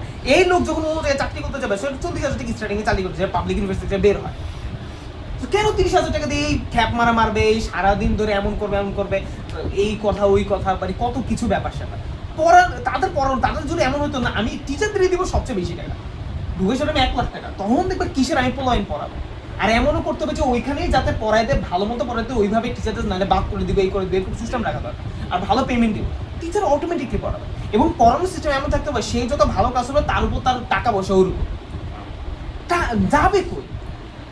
তোমাকে আমি জাস্ট একটা ক্রিয়েট করি কথা, ভাইয়া বারবার এটা মেনশন করে, ধরো ভাইয়া কারো একজন থেকে কম পড়ে, ধরো তোমাদের থেকে আমি কম টাকা নিই, কিন্তু এই কম টাকা তুমি হিসাব করে দেখবা সব থেকে বেশি। আমি কথার কথা বলতেছি, তুমি যদি এই কম টাকা ভাইয়া যাদেরকেই পড়ায়, ভাইয়ার রেসপেক্টটা বললি যে এটা কম, কিন্তু এই কম টাকা অন্যদের রেসপেক্টটা সবচেয়ে বেশি। কেন? আমি ওই জিনিসটা আগেই ডিমান্ড ক্রিয়েট করে ফেলছি, আমি ওই জিনিসটা বানাই ফেলছি এবং আমি অন্তত মনে করি ভাইয়া যখন পড়ে আমি পড়া ফাঁকি দিই, আমার জ্ঞাত মতে আমি কখনো পড়া ফাঁকি দিই না। পড়া ফাঁকি দিই না বলতে দেখতে এই জিনিসটা না বুঝিতে পার তোমরা পয়লা নিয়ে ব্যবহার করতেছো, হ্যাঁ বলো ভাই দিছিলেন তো বলো আমি তো স্টুডেন্ট করছি ভাই, ওই জিনিসটা মাঝে মাঝে একটু দিতে হয়, ওই জিনিসটা একটা ট্রেডিশনাল, ঠিক আছে, এন্ড ওই জিনিসটা তো এরকম না, যাই হোক। সো সেই জায়গাটাতে ভাইয়া যথেষ্ট পরিমাণ ট্রাই করি এবং ওই জিনিসটা ভাইয়া ব্যাকগ্রাউন্ডে তৈরি করি এবং ভাইয়া ওর ডেডিকেশন দিই। ভাইয়া মনে করে ভাইয়া যে ডেডিকেশন দেয় সেই ডেডিকেশন থেকে দিস ইজ আমি ডিজার্ভ করি, ডেফিনেটলি ডিজার্ভ করি। আমি যে জায়গায় ক্লাস নেই বা সেই জায়গায় এমন আছে যে ক্লাস নেওয়ার পরে ভাইয়া এমন জায়গায় ক্লাস ভাইয়া মনে আছে আর কি, ঠিক আছে। সো আমার ইয়ে ছিল আর কি, পার লেকচার হচ্ছে 3K ছিল, ওটা অনেক আগের কথা বলতেছি। কোচিংয়ে পার লেকচার হচ্ছে 3K ছিল, 1.5 ঘন্টার ক্লাস, পার লেকচার 3000 টাকা করে, খুব ভালো কথা, 3000 টাকা করে। সো 3000 টাকা করে আমার 10 লেকচার নেওয়া হয়েছিল, 10 লেকচার পর ওরা 10 লেকচার পর আর কি পেন, তো 30,000 টাকা। তো ভাই হচ্ছে ক্লাস দেখে আমাকে দিয়েছে 50,000 টাকা, বলতে তুমি এরপরে এটাতেই ক্লাস নেবে। ওই তখন থেকে আমি মনে করছি না আমার জায়গাটা আসলে এই জায়গা। তখন থেকে আমি কি করছি, আমি এমন না যে আমি পড়ার কোয়ালিটি ঝ্যাস মেরে দিচ্ছি, ওটা আরো বাড়াই ফেলছি। কারণ আমি যারা থেকে 50 করে টাকা নিব আমাকে তো ডেলিভারি নিতে হবে, কারণ আমার ওই চিন্তা টাকাটা হালাল হইতে হবে। ধরো আমি তোমরা যাই পড়া, আমি তোমাকে যদি একটা যেমন আমি পড়াশোনা বলে দিই এটা কিন্তু ঠিক না, এই জিনিসটা তোমাদের ভুগি চুকে বুঝতে আমি বলি না যে এই জিনিসটা ভুগি চুকে বোঝানোর জন্য বুঝো, কেন বলে নেই, কারণ তুমি যদি বিশ্বাস করো না এটাই ঠিক, তাহলে আমি তোমার থেকে যে টাকা নেবে এই টাকাটা হারাম হয়ে যাবে। এই জন্য ভাইয়া কি করে না, ভাইয়া দেখবা যে লেকচার ওয়াইজ টাকা নেই, মাঝনে আন্টি যাচ্ছে 1 মাসে পরে, ওটা আগেও বলছে 1 মাসে পড়াইলে তুমি দেখবা যে আজকে বৃষ্টি, আজকে ওনার শরীর খারাপ, পেট ব্যথা, আজকে ওনার মেয়ের বিয়ে, নিজের বিয়ে, ওনার এই হয়েছে, ওনার এই হয়েছে। অথবা ধরো তোমরা স্টুডেন্টে পড়তে পারলা না একদিন, স্টুডেন্টের মাঝে মাঝে সমস্যা হতে পারে না যে আমরা একদিন পড়লাম না, ওই দিন পড়লাম না, আমরা আমাদের মতো করে একটা পড়বো। তো সেই জায়গাটা ভাইয়া চিন্তা করে আমি এইভাবে পড়াবো যাতে ওদের হবে টাকা, তারপর টাকা। এবার আমি যদি 10 দিন না আসে আমার কোনো ইয়ে নেই। এই জন্য ভাই কিন্তু ওরকম মানে আমার এরকম না যে তোমার, এই জন্য ভাই দেখবা যে সবসময় একটা রেগুলেট পয়েন্টে রাখে এবং এমন না যে স্টুডেন্ট এই জায়গায় অনেক বেশি ইয়ে করে ফেলে। যাই হোক, তো এই জিনিসগুলো আসলে মেনটেন করতে হবে। আচ্ছা কি বুঝে যে আমি এই জায়গায় আসতে বলো কি যে এত ঐতিহাসিক জিনিস টান করতে দেবো বলো তো? কলেজ থেকে হ্যাঁ কলেজ থেকে, হ্যাঁ কলেজ থেকে তাহলে কি ওই জায়গায় কি করতেছে? ও এই যে এই জিনিসগুলো, এই যে বলছি কঠিন জিনিস, জাস্ট এই জিনিসগুলো যদি কলেজেও ভালো মতো পড়াইতো, ঠিক আছে। আমি বুঝি না কলেজের টিচারও তো চাইলে ভিডিওগুলো দেখে এসে ক্লাস নিতে পারে, পারে না? নেয়, কিন্তু তারা সে কি ওই যে বললাম তারা টাকা দেনে নিবে কেন বেচারারা, তারা একটু ভালো মতো টাকা পয়সা দিত, তারা ঠিক মতো নিত। আচ্ছা যাই হোক, আমরা বাড়ি ফিরে আসি। তাহলে আমাদের এই যে আমরা বলছি অ্যালভিউলার নালী, অ্যাট্রিয়াম, অ্যালভিউলাস ইত্যাদি তো উন্মুক্ত হয়। এই যে প্রাইমারি ব্রঙ্কাস থেকে শুরু করে অ্যালভিউলাস পর্যন্ত, ওই যে প্রাইমারি ব্রঙ্কাস এই যেখান থেকে শুরু করছে এটু থেকে যে অ্যালভিউলাস পর্যন্ত আসলো, হ্যাঁ এই যে লাস্ট পর্যন্ত আসলো, তাই না? এই যে অ্যালভিউলাস পর্যন্ত ফুসফুস অবন্ধন গঠন চিত্রে একটি উল্টানো বৃক্ষের মতো দেখায়, যেহেতু নিচ থেকে এভাবে গেছে গা। আর যদি উল্টো হতো তলে না একটা বৃক্ষের মতো, এটা একটা উল্টানো বৃক্ষের মতো দেখায়। একে সাধারণভাবে শ্বসন বৃক্ষ বলে। আমি আইওডিপিটি 3 নাম্বার প্রশ্নের জন্য মাঝে মাঝে দেয়, এমন না যে খুব ফ্রিকোয়েন্ট প্রশ্ন, বাট মাঝে মাঝে ফ্রিকোয়েন্ট প্রশ্ন এখান থেকে থাকবে। আচ্ছা শ্বসন ব্রঙ্কিউল থেকে অ্যালভিউলার পর্যন্ত অংশটা একদম শ্বসন। আচ্ছা শ্বসন ব্রঙ্কিউল দেখো তো, এটার নাম হচ্ছে শ্বসন ব্রঙ্কিউল না? আমরা জানি ব্রঙ্কিউল 2টা ভার্সনে ভাগ হয়েছে, একটা প্রান্তীয় ব্রঙ্কিউল তারপর শ্বসন ব্রঙ্কিউল। ওই শ্বসন ব্রঙ্কিউল থেকে শ্বসন কই জানি এই অ্যালভিউলাস পর্যন্ত, অথবা বহু বচনে অ্যালভিওলাই, আগে বল বায়োলজিক্যাল যাচ্ছে শেষে আজ দেখবা তারা বহু বচনে আই হবে লাস্ট, অ্যালভিউলাস আই অ্যালভিওলাই। আবার তোমার হচ্ছে ব্রঙ্কাস বহু বচনে ব্রঙ্কাই, যার সাথে আজ দেখো তার সাথে আই হয়। এবং এটা অন্য, যেমন আমরা জানি ব্যাসার্ধের একক রেডিয়াস, ইংলিশ নাম হচ্ছে রেডিয়াস, ওটা ইংলিশ নাম বহু বচনে কিন্তু radii, R A D I I, radii, ঠিক আছে। সো এইরকম কিন্তু, ওকে। আচ্ছা যাই হোক, তো ওই রেডি আমরা কই দেখছি বলো তো? এক্স্যাক্টলি রুই মাছের আইসের মধ্যে ওই জিনিসগুলো এভাবে চলে গেছে, ওরকে আমরা রেডি বলছি কারণ ওগুলো রেডিয়াস, হ্যাঁ হ্যাঁ ওগুলো ওই জিনিসগুলো রেডিয়াস থেকেই রেডি আসছে, ঠিক আছে। রেডি ওই নামটাই আসছিল আসলে ওইখান থেকে আর কি, ঠিক আছে। এই জন্য এই জিনিসটা মেডিকেল ইংলিশটা আমরা প্রচুর আসে যে রেডিয়াসের বহু বচন কি রাডি, ঠিক আছে। মেডিকেল ব্যাচ আমার শুরু হয়েছে এগুলো প্যান্থোজেন জিনিস শুরু হয়েছে। আচ্ছা এবার দেখ শ্বসন ব্রঙ্কিউল থেকে অ্যালভিউলার পর্যন্ত অংশকে শ্বসন একক বলে। আচ্ছা এইটুক থেকে আবার একটু পর্যন্ত শ্বসন একক বলে, কি নাম? না এইবার শ্বসন একক, এখানে কোনো কার্যকরী বলে না, শ্বসনের কার্যকরী একক বা এরকম কিছু বলে নাই, ঠিক আছে। এখানে খেয়াল করে এখানে লেখছে কি ফুসফুসের কার্যকরী একক ছিল, ফুসফুসের কার্যকরী একক ছিল, শ্বসনের কার্যকরী বলে এরকম কিছু না, শ্বসন একক, শ্বসন একক কেন নাম দিচ্ছে? কারণ ওই পুরো জায়গাটা জুড়ে শ্বসনের কার্যগুলি সম্পূর্ণ হয়, মেইন শ্বসনের কার্যগুলি হয়। আচ্ছা আমি একটু পরে বুঝাবো, ঠিক আছে? আচ্ছা এবার আসো তাহলে কি বলছি বলতো, উল্টানো বৃক্ষ, শ্বসন বৃক্ষ কর্তৃক পর্যন্ত, প্রাইমারি ব্রঙ্কাস থেকে শুরু করে অ্যালভিউলাস পর্যন্ত, প্রাইমারি ব্রঙ্কাস থেকে শুরু করে অ্যালভিউলাস পর্যন্ত পুরো জিনিসটাকে আমি কি বলতেছি? শ্বসন বৃক্ষ, যেটা উল্টানো বৃক্ষের মতো দেখাবে, কিন্তু তার নাম কি? শ্বসন বৃক্ষ। ভাই এটা ট্রাকিয়া থেকে শুরু হয় নাই, কোথা থেকে শুরু হয়েছে? প্রাইমারি ব্রঙ্কাস থেকে, ঠিক আছে? আর আর শ্বসন একক কর্তৃক থেকে করতে প্রান্তীয় ব্রঙ্কিউল থেকে শুরু করে, এই দেখো প্রান্তীয় ব্রঙ্কিউল, সরি শ্বসন ব্রঙ্কিউল থেকে শুরু করে অ্যালভিউলাস পর্যন্ত, এই যে শ্বসন ব্রঙ্কিউল শুরু করে অ্যালভিউলাস পর্যন্ত, একটুকে আমরা কি বলি? শ্বসন একক। ঠিক আছে। তাহলে শ্বসন একক আর হচ্ছে শ্বসন বৃক্ষ দুটো কিন্তু ভিন্ন। শ্বসন বৃক্ষের মধ্যে শ্বসন একক টুকু আছে, ঠিক আছে? মাথায় যেন থাকে বাবা, এই সূক্ষ্ম জিনিসগুলো এমসিকিউতে প্রচুর আসে। ওকে আচ্ছা, এই যে শুধু এই শ্বসন এককে অক্সিজেন এবং কার্বন ডাই অক্সাইড বিনিময় ঘটে, ঠিক আছে? এবার আমি তোমাদের একটু দেখাই, এই যে এই জায়গাটা শ্বসন একক বলছেন, শ্বসন একক পানিতে বুঝে করতে করতে ফুসফুসের ভিতরে করতে জায়গা। আচ্ছা ওই জায়গাটাই মূলত এই জায়গাটা, এই দেয়ালটা, এই যে ফুসফুস এই দেয়াল ঘেঁষে এই যে এই জায়গায় এই যে carbon die oxide oxygen change হয়ে গেছে, এই যে এই জায়গাটা চেঞ্জ হচ্ছে, ওই জায়গাটা ওই পুরো অঞ্চল জুড়ে। হ্যাঁ ঠিক আছে। পুরো অঞ্চল শ্বসন মানে কি? অক্সিজেন কার্বন ডাই এক্সচেঞ্জ, এই যে এই জায়গায় এক্সচেঞ্জটা হচ্ছে। আমি আগেই বলছি আমরা এই এক্সচেঞ্জ এই চ্যাপ্টারে বেশি আলোচনা করবো না, আমরা টোটাল জিনিসটা নিয়ে আলোচনা করবো, কিভাবে এক্সচেঞ্জ হচ্ছে, কিভাবে পরিবহন হচ্ছে, ঠিক আছে? এই জায়গাটাই মূলত হচ্ছে শ্বসন একক কাজ করে। আর এই জায়গাটার মধ্যে সবচেয়ে বেশি যেই বান্দা কাজ করে সেটা হচ্ছে অ্যালভিওলাস। একটু পরে আমাদের এই যে বিচির মতো গোল গোল এইগুলো হচ্ছে অ্যালভিওলাস। হ্যাঁ এই অ্যালভিওলাসই মূল কাজটা করে। আবারও বলতেছি, আমরা যে এখানে দেখলাম অক্সিজেন গ্রহণ করে কার্বন ডাই অক্সাইড ত্যাগ করে, আমি যদি এই জিনিসটা একটু পাইপলাইনটা দেখে, এই জায়গায় কি হচ্ছে ধরো, এই জায়গায় এটা হচ্ছে ফুসফুস, এটা তাই না? আর এটা হচ্ছে ধরো ব্লাডের, এই যে এই জায়গায় চলে গেছে, এই যে ফুসফুসের এই জায়গায় হচ্ছে শ্বসন বৃক্ষের এলাকাটা থাকে, সরি শ্বসন এককটা থাকে, যার মধ্যে এই যে এখানে কি অক্সিজেনটা চলে যায়, এখানে কার্বন ডাই অক্সাইড চলে আসে, ঠিক আছে? এই জায়গাটা এক্সচেঞ্জটা হয়, এই যে এই জায়গাটা সেই এক্সচেঞ্জটা হয়, ঠিক আছে? ওকে, সেই জায়গাটা হচ্ছে এই জায়গাটা, ফুসফুসের মধ্যে এরকম এই যে পুরো এই জায়গাটা, ঠিক আছে? ওকে, মাথায় যেন থাকে। ওকে আচ্ছা, তাহলে এই জিনিসটা আমরা কার্বন ডাই অক্সাইড বিনিময় করে বুঝলাম। এর ফুসফুসের কাজ দেখলাম আমরা, ঠিক আছে? আমরা শ্বসন বিকশার এই চিত্রটা দেওয়ার চেষ্টা করবো এবং যেমন ছবি, ঠিক আছে? আচ্ছা বুঝতে পারছি। আচ্ছা তাহলে ফুসফুসের প্রধান ফুসফুস মানুষের প্রধান শ্বসন অঙ্গ, এটা আমরা জানি।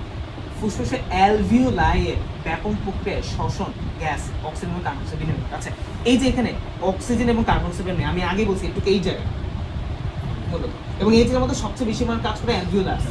তাহলে অ্যালভিওলাসের সাথে এই যে রক্তনালীর একটা এক্সচেঞ্জ হয়, আমরা এই জায়গায় দেখবো যে কোন লেভেলে হয় এটা, ঠিক আছে? এই যে অক্সিজেনটা, এই যে অক্সিজেন নিচ্ছে, কার্বন ডাই অক্সাইড এখানে, এখান থেকে অক্সিজেনটা এখানে, কার্বন ডাই অক্সাইড এখানে যাচ্ছে, অক্সিজেনটা এখানে ঢুকতেছে, এটা উল্টো হবে আর কি, সরি, অক্সিজেনটা ঢুকতেছে, এই যে কিন্তু ব্যাপনের মাধ্যমে হচ্ছে, ব্যাপন প্রক্রিয়া। ব্যাপন প্রক্রিয়া মানে কি? বেশি থেকে কম। এই যে কার্বন ডাই অক্সাইড বেশি ছিল, এই যে কার্বন ডাই অক্সাইড কম ছিল, তাই কার্বন ডাই অক্সাইড এখান থেকে এখানে গেছে। এই জায়গায় অক্সিজেন বেশি ছিল, এই জায়গায় রক্ত অক্সিজেন কম ছিল, তাই ফুসফুস থেকে অক্সিজেন রক্তের মধ্যে চলে আসছে, ব্যাপন প্রক্রিয়ার মাধ্যমে। আমি একটু পরে হিসাব নিকাশও দেখবো, ক্যালকুলেটিভ বইতে দেখবো, ঠিক আছে? ওইটাই বলছে যে ব্যাপন প্রক্রিয়া অক্সিজেন কার্বন ডাই অক্সাইড বিনিময় করে দেহ থেকে শ্বসন বর্জ্য কার্বন ডাই অক্সাইড নিষ্কৃত করে, এর মাধ্যমে কিন্তু এই যে শ্বসন বর্জ্যটা নিষ্কৃত হয়েছে, কার্বন ডাই অক্সাইড একটা বর্জ্য পদার্থ আমাদের জন্য, ওটা এই শ্বসনের মাধ্যমে বডি থেকে বের হয়ে যায়। দেহের তাপমাত্রা নিয়ন্ত্রণ, পানি ভারসাম্য, শব্দ সৃষ্টিতে অংশগ্রহণ করে, এই পুরো শ্বসন তন্ত্র এগুলোতে কাজ করে, অনেক কিছু করে। হ্যাঁ ফুসফুস বিভিন্ন ধরনের প্রোটিন, লিপিড এবং কার্বোহাইড্রেট সংশ্লেষ, ফুসফুসে বিভিন্ন ধরনের প্রোটিন সংশ্লিষ্ট মানে তৈরি হয়, প্রোটিন তৈরি হয়, গুরুত্বপূর্ণ কার্বোহাইড্রেট, লিপিড, অনেক ধরনের মানে মলিকুল তৈরি হয়। আর কোষ রসায়ন চ্যাপ্টারে মলিকুলের কথা আছে। ইমিউনোগ্লোবিন ক্ষরণ করা আছে। ইমিউনোগ্লোবিন হচ্ছে অ্যান্টিবডি।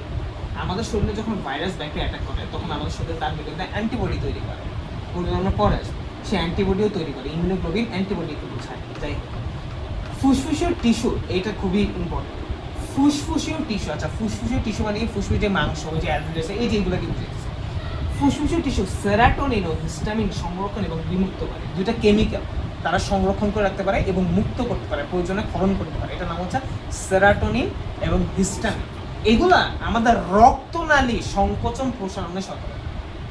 উচ্চ রক্তচাপ মানে কি? যখন রক্ত দেয়ালের উপর বেশি চাপ দেয় তখন ও রক্তনালীকে একটু প্রসারিত করে ফেলে যাতে চাপটা কম হয়। এই সেরাটোনিন হিস্টামিন রক্তচাপ নিয়ন্ত্রণ, যাতে একটু মাথায় রাখবো, মনে রাখবো, ঠিক আছে? তারপর আরো দুটো জিনিস গ্রহণ করে, একটা ব্রাডিকাইনিন এবং প্রোস্টাগ্ল্যান্ডিন সংশ্লেষ মানে তৈরি করে এবং দেহ থেকে অপসারণ করে, মানে দেহ থেকে বলতে দেহ থেকে অনেক কিছু বের করে, যাই এগুলো করবে। অ্যালভিওলার ম্যাক্রোফেজের মাধ্যমে জীবাণু আক্রমণ প্রতিরোধ করে, অম্লক্ষারের সংরক্ষণ রক্ষা করে, অম্লক্ষারের সাম্যাবস্থা রক্ষা করে। মানে দেহের ভিতরে অম্ল থাকার যে সমস্যা সেটা রক্ষা করে। আচ্ছা এবার এটা দেখি, অ্যালভিউলার ম্যাক্রোফেজের মাধ্যমে জীবাণু আক্রমণ প্রতিরোধ করে। অ্যালভিউলার ম্যাক্রোফেজ কি? আচ্ছা অ্যালভিউলার ম্যাক্রোফেজ হচ্ছে সেই ধরনের কোষ যারা হচ্ছে আমাদের ভেতর থেকে কোনো জীবাণু ঢুকলে যেই কোষগুলো দেহের যে কোষগুলো ওই জীবাণুর বিরুদ্ধে কাজ করে তাকে বলি ম্যাক্রোফেজ। এক ধরনের শ্বেত রক্ত, আমরা রক্তের চ্যাপ্টারে এই নিয়ে বিস্তার আলোচনা। তো অ্যালভিউলাসের মধ্যে যে ম্যাক্রোফেজ ধরনের কোষ থাকে ওটাকে বলে অ্যালভিউলার ম্যাক্রোফেজ। তাহলে আমাদের শরীরে এক ধরনের কোষ থাকে যেটা হচ্ছে ম্যাক্রোফেজ, তাই না? এই ম্যাক্রোফেজের কাজ কি? যখন বাইরে থেকে কোনো জীবাণু আসে এই ধরনের কোষগুলা ওই জীবাণুকে ভক্ষণ করে বা মেরে ফেলতে সহায়তা করে, অ্যান্টিবডির সাথে মিলে। ঠিক আছে, ম্যাক্রোফেজ এক এক জায়গায় এক এক নামে থাকে। যেমন যকৃতের মধ্যে যে ম্যাক্রোফেজ থাকে তার নাম হচ্ছে কাফফার সেল, কাফফার কোষ, ছোটবেলায় এই নামটা পড়ার কথা, কাফফার কোষ। যকৃতের ম্যাক্রোফেজকে কাফফার কোষ। তেমনি আমাদের ফুসফুসের মধ্যে যে ম্যাক্রোফেজ থাকে তার নাম হচ্ছে অ্যালভিউলার ম্যাক্রোফেজ। ঠিক আছে, তাহলে এবার শেষ। এই যে এটা তোমার ট্রাকিয়া, ব্রঙ্কাস তিনটা হয়, primary bronchus, secondary bronchus, tertiary bronchus, তারপর ব্রঙ্কিউল। ব্রঙ্কিউল থেকে কি হয়? প্রান্তীয় ব্রঙ্কিউল, শ্বসন ব্রঙ্কিউল, তারপর অ্যালভিউল নালী, অ্যাট্রিয়াম, অ্যালভিউলার থলি, অ্যালভিউলাস। মাঝখানে এটা বাদ দিয়ে মানে এই শ্বসনের বায়ু গতিপথটা মানে কোত্থেকে এই যে নিচে যায় কোত্থেকে যায়। ঠিক আছে, আচ্ছা এবার আমরা ওই অ্যালভিউলাস নিয়ে আলোচনা করি, একবার মেইন স্ট্রিমের যে জিনিসটা অ্যালভিউলাস। ঠিক আছে, আচ্ছা এই জিনিসটা আমরা দেখি, এই যে এদিকে দেখো। ঠিক আছে, অ্যালভিউলাস। ঠিক আছে, এই যে ব্রঙ্কিউল, এই দেখো এই যে ব্রঙ্কিউল, আমরা জানি কি ব্রঙ্কিউল ভাগ হইতে হইতে হইতে হইতে হইতে এই যে এরকম তৈরি করছে, এই যেগুলোই হচ্ছে সেই কি অ্যালভিউলাস। এগুলো এক ধরনের কোষ, বুঝছি? আচ্ছা এই অ্যালভিউলাসের মধ্যে দেখো এই যে রক্ত, এগুলো কি রক্ত? আমরা জানি আছে এই যে কোষের বাইরে এইভাবে রক্ত জড়ানো থাকে, আগে বলছিলাম না, একদিন বলছিলাম, এই যে এইভাবে কিন্তু থাকে। ঠিক আছে, এই যে কোষের মধ্যে এইভাবে থাকে, মানে এইবার ধমনীটা আসে, হ্যাঁ কৌশিক জালিকে বলতে পারে, ধমনী আসে, শিরোন্মুক্ত হয়, পুরো জিনিসটা ধমনী সে ডিরেক্ট তো কোষের মধ্যে ঢুকতে পারে না, তো কোষকে প্যাঁচায় রাখে অনেক নালী টালি, এগুলোকে কৌশিক জালিকা বলে। ধমনী থেকে কৌশিক জালিকা রক্ত যায়, কৌশিক জালিকা ওই প্যাঁচায় রাখে। তারপর আমি যদি এইভাবে দেখে দেবো, ধরো এটা আমাদের একটা কোষ, এটা ধমনী আসছে, হ্যাঁ এই যে এইভাবে মূলত, বুঝছি? এই যে ধমনীটা এইভাবে পুরো প্যাঁচায়, তারপর এখান থেকে আবার ওই এই যে শিরা তৈরি, এই যে এইভাবে। ঠিক আছে, পুরো জিনিসটা আসলে এইদের মাধ্যমে। তেমনি এটাকেও আমি এইভাবেই প্যাঁচায় না। আচ্ছা এটা হচ্ছে এইবার কাহিনী বুঝতে হবে।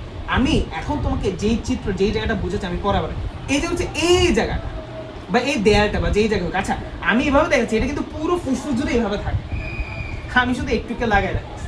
তো এই জিনিসটা আসলে কি পুরো ফুসফুস প্যাঁচায় থাকে, মানে ফুসফুসের মধ্যে রক্তের এভাবে প্যাঁচায় থাকে, মানে এইভাবে পুরো প্যাঁচা, এই যে এইভাবে পুরো প্যাঁচায় থাকে। ঠিক আছে, পুরো প্যাঁচায় থাকে। আমি জাস্ট এইখান দিয়ে একটু দেখাইছি, এটা বুঝতে হবে ভাই। এরকম ধরো এটাকে একটা ফুসফুস চিন্তা করো, আমি তোমাকে দেখাই যদি, ধরো এটা হচ্ছে ফুসফুস, এই যে পুরো জড়ায় থাকে এভাবে, পুরো রক্তনালী এইভাবে জড়ায় থাকে। তারপরে এবার যে হৃৎপিণ্ডে যে যোগা, আমরা কি এত সিম্পলি ভাবে কি ব্যাপারটা থাকে আমাদের, কত কমপ্লেক্স না? তো ওইভাবে জড়ায় থাকে, বুঝছি? আমরা যদি আর একটু দেখি, এই মানে এখানে দেখা মানে কথার কথা, যাই ধরো এই যে এইভাবে রক্তনালী পুরোটাকে এই প্যাঁচায় না, মানে এখান থেকে পুরোটা নিয়ে বাকি করে চলছে। ঠিক আছে, আচ্ছা এবার আসো, তো ওই যে পুরোটাকে যে প্যাঁচায় রাখে, মানে পুরো ফুসফুসটাকে যে রক্তনালী কে ধমনী যাবে, তো ধমনী কোন দিক দিয়ে ঢুকে মূলত বলো তো? এই যে ধমনীটা যায় হাইলাম দিয়ে, ভুলে গেছো? তা হাইলাম মানে কি এই যে এই জায়গা দিয়ে ঢুকে মেনলি, আমি এদিকে দেখেছি, বাট এই জায়গা দিয়ে সে ঢুকে। আবার শিরা বের হয়ে যায়, এই যে শিরা যে বের হয়েছে ও কি ওই হাইলাম থেকেই বের হয়ে যায়, তাই না? এইভাবে বের হয়ে যায়, তার মানে এই যে এই জায়গাটা আসলে এইভাবে যাবে, তাই না? তারপর ভেতরে ঢুকে অনেক ভাগ হয়ে যায়, পুরোটা ছড়া, বুঝছি? আচ্ছা তাই তাহলে আর তো ভালো মতো ধরো এক সাইডে দিয়ে দেয়, হ্যাঁ ঠিক আছে। এই যে এই জায়গাটা হচ্ছে আমাদের ট্রাকিয়া, তারপর আমরা জানি এই যে ব্রঙ্কাস ঢুকছে, তাই না? একটা ব্রঙ্কাস ঢুকে আছে, তারপর এই জায়গাতে আরো জিনিস ঢুকে, নাম কি বলতো? আমি জানি ধমনী ঢুকে, আর বের হয়ে যায় শিরা, বের হয়ে যায় লসিকা নালী, বের হয়ে যায়। আচ্ছা এবার এটা ধরো এই যে হার্ট থেকে আসে, এটা হচ্ছে হার্ট যদি এখানে থাকে, হার্টটা কিন্তু দুই ফুসফুসের মাঝখানে আছে, তাই না? আচ্ছা হার্ট থেকে যে আমরা কি জানি এই যে ধমনী, এই যে আমরা যদি এই ছবিটা দেখি, বলো হার্ট থেকে কি যায়? এই যে দেখো এই যে এই জিনিসটা কোথায়? এই যে এখানে চলে যাচ্ছে, এগুলো তো ধমনী। হার্ট থেকে যা কিছু বের হচ্ছে তাকে কি বলি? ধমনী, তাই না? সেই যে ধমনী এদিকে চলছে এটা পালমোনারি ধমনী বলে, তাই না? এটা যে যাচ্ছে এই যে এই জিনিসটা আমি এটাই দেখাচ্ছি, এই যে এই জিনিসটা, ঠিক আছে? এই যে এই জিনিসটা কই যায়, এই যে এই জিনিসটা এই যে, ঠিক আছে? এই যে এদিক দিয়ে ঢুকে এই যে পুরোটাকে প্যাঁচায় রাখে, এই যে বাইরে মানে ভেতর থেকে দেয়া লাগায় এবার প্যাঁচায় রাখে, এই যে প্যাঁচায় পুরোটাকে। আমি বললাম ভেতরে ঢুকে কেন? ভেতরে আসলে ঢুকে না, মানে এই জায়গায় এসে প্যাঁচায় রাখে পুরোটাকে আর কি, ঠিক আছে? এই যে এই জায়গায় এসে এই জায়গায় তো আসে, তারপরে বাইরে থেকেই আসলে প্যাঁচা পুরো জিনিসটাকে প্যাঁচা ভেতর বাইরে সব জায়গায়, কারণ রক্তনালী সব জায়গায় থাকতে হবে। আমাদের ভেতর দিকে রক্তনালী আছে না, ছোট ছোট প্রত্যেকটা কোষেই তো রক্তনালী যাচ্ছে। তো এরকম প্রত্যেকটা এই ফুসফুসের কোথায় রক্তনালী যাচ্ছে? আমাদের যেমন কোষে যাচ্ছে, ফুসফুসের কোথায় যাচ্ছে? অ্যালভিওলাস।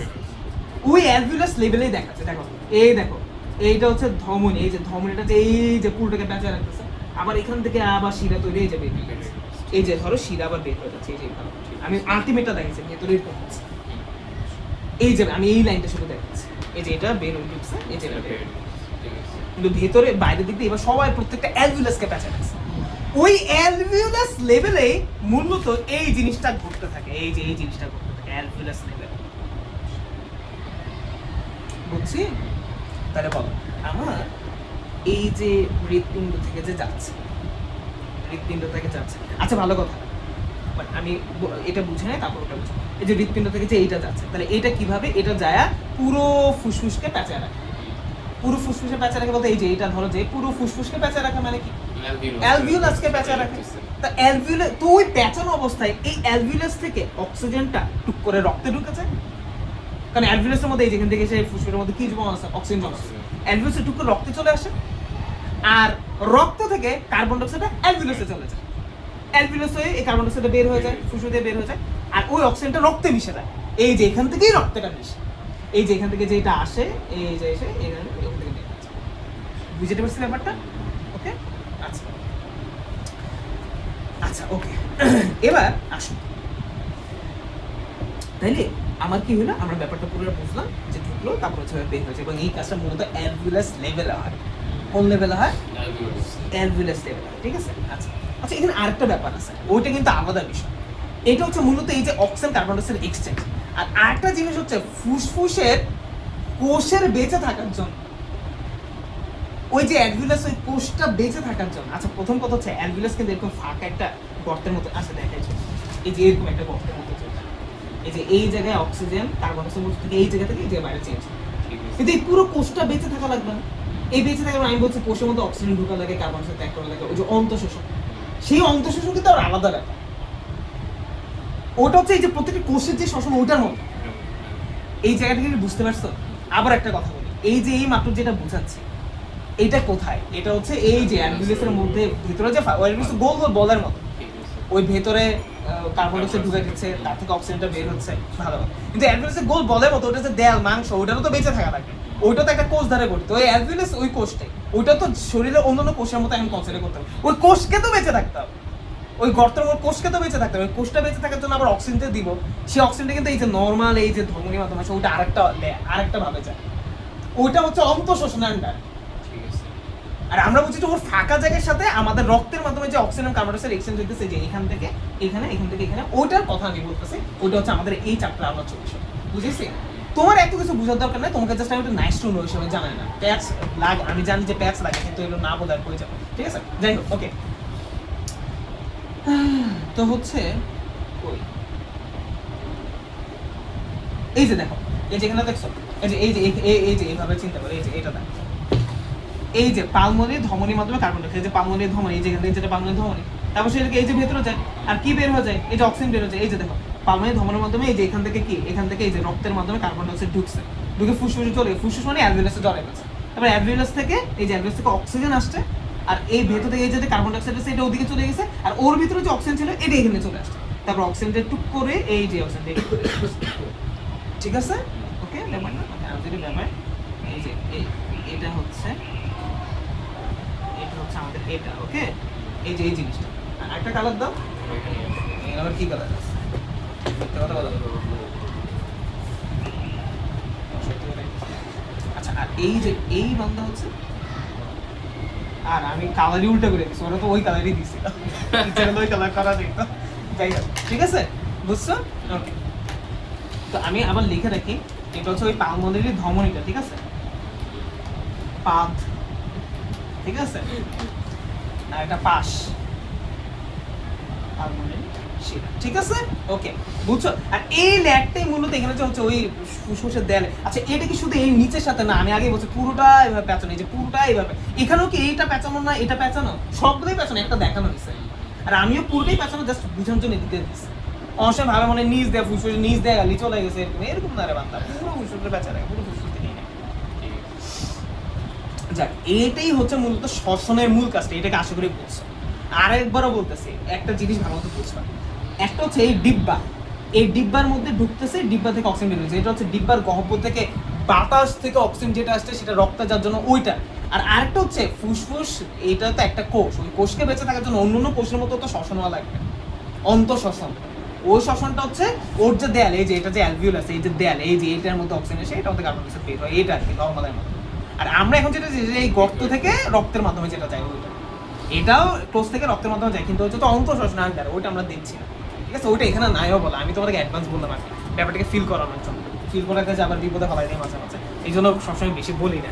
আচ্ছা আশা করি বুঝতে পারছো এতজন জটিল কথা। এবার আমরা এটা বলি অ্যালভিওলাসের গঠন। তাহলে অ্যালভিওলাসকে বলা হয় ফুসফুসের কার্যকরী একক। তাহলে এখানে যে বলা হয়েছিল লোবিউল গুলো ফুসফুসের কার্যকরী একক, আসলে ওই লোবিউল গুলো ভাগ হইতে হইতে তো অ্যালভিওলাস আছে, এই জন্য আর কি বলে ফেলছে টানের সাথে। তো তোমরা পরীক্ষাতে অ্যালভিওলাস দিবা যে কোন, this is the right answer, okay, বুঝতে পারছি, এটা হবে অ্যান্সার, ওকে। এগুলো আঙ্গুরের থোকার মতো গুচ্ছাবদ্ধ, দেখতে আঙ্গুরের থোকার মতো গুচ্ছাবদ্ধ, অতি ক্ষুদ্রাকার বুদবুদ সদৃশ বায়ুথলি এবং গ্যাস বিনিময় তল। গ্যাস বিনিময় তল মানে কি, ওইখানে তো অক্সিজেন এবং কার্বন ডাই অক্সাইড আসলে ওর মাধ্যমে এক্সচেঞ্জ হয়, ঠিক আছে, ওকে।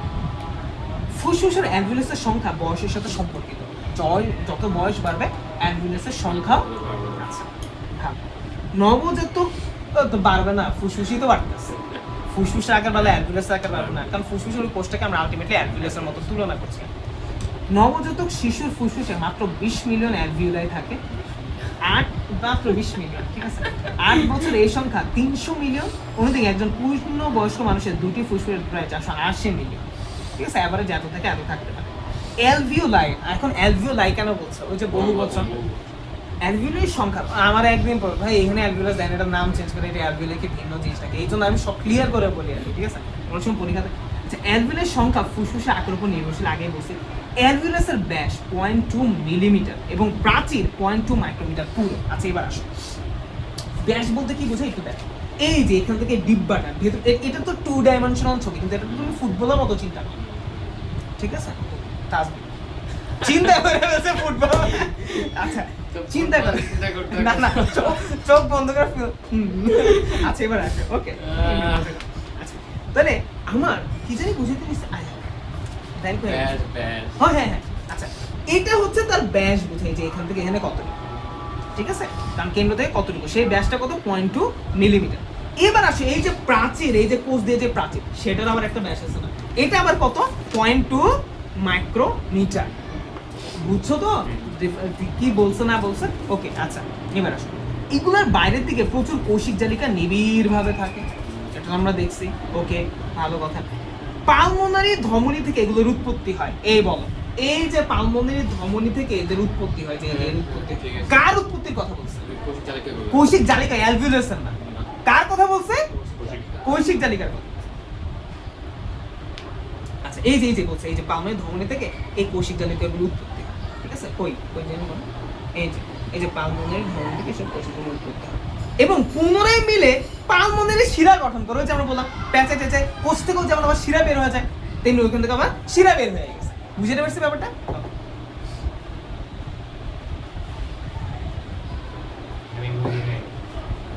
হ্যাঁ আসো দেখো,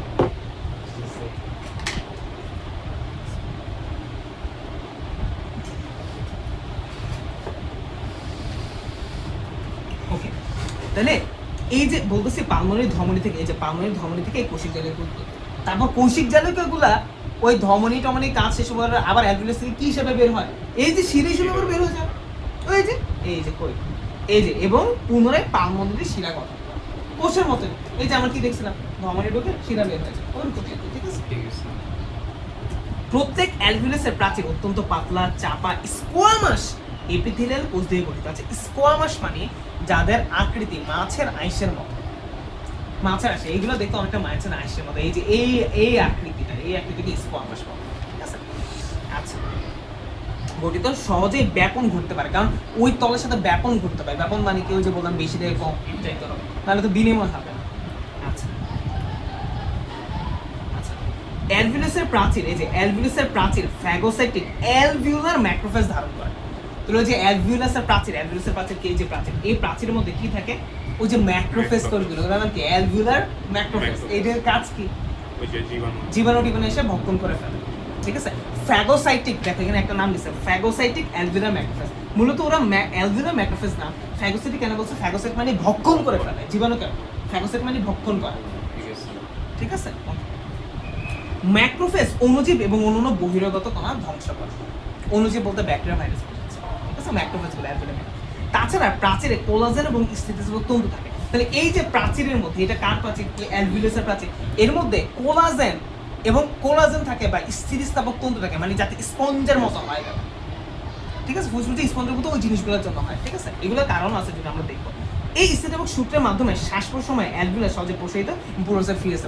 আমরা যখন নিঃশ্বাস আমরা একটু পরে দেখবো, আমাদের ফুসফুসটা ফুলে যাবে, আমরা দেখি ফুসফুস তখন ফুলে, ভেতরে তখন বায়ু ঢুকে, আবার নিচে নেই, ফুসফুস চ্যাপ্টার হয়ে যায়, আবার আমরা এই প্রসেসটা দেখবো। তো এই যে ফুসফুসটা বড় হয়ে যাবে আবার ছোট হবে, এই কাজটা হবে না তো, কারণ বেলুনের ইয়াটা কেমন হতে, স্থিতিস্থাপক হইতে হবে না, কোলাজেন তন্তু বা এই টাইপের জিনিসটা থাকতে হবে, তেমনি ওই ফুসফুসেরও ওই জিনিসটা থাকতে হয়, তার ফলে সে বড় হয়, ফুলে যেতে পারে, আবার নিচে যেতে পারে, বুঝতে পারছি? তো ওই স্থিতিস্থাপক জিনিসের কাজ আছে। এই যে পূর্বে আবার নিঃশ্বাসের সময় প্রশ্ন নিঃশ্বাস অ্যালভিউলাস সহজে প্রসারিত হতে পারে, পুরোসে ফিরে আসতে পারে, ঠিক আছে? একটু পর্যন্ত ক্লিয়ার? আচ্ছা, এখন আমরা এই যে একটু কিন্তু পরীক্ষা আসে মাঝে মাঝে। আচ্ছা, এখন আমরা যেটা বলবো সেটাও পরীক্ষায় আসে, ওকে? অ্যালভিউলাসের চিত্রটা কিন্তু শিখবা, ভিডিও অফ করছি। একবার অফ করো, কত হলো স্যার?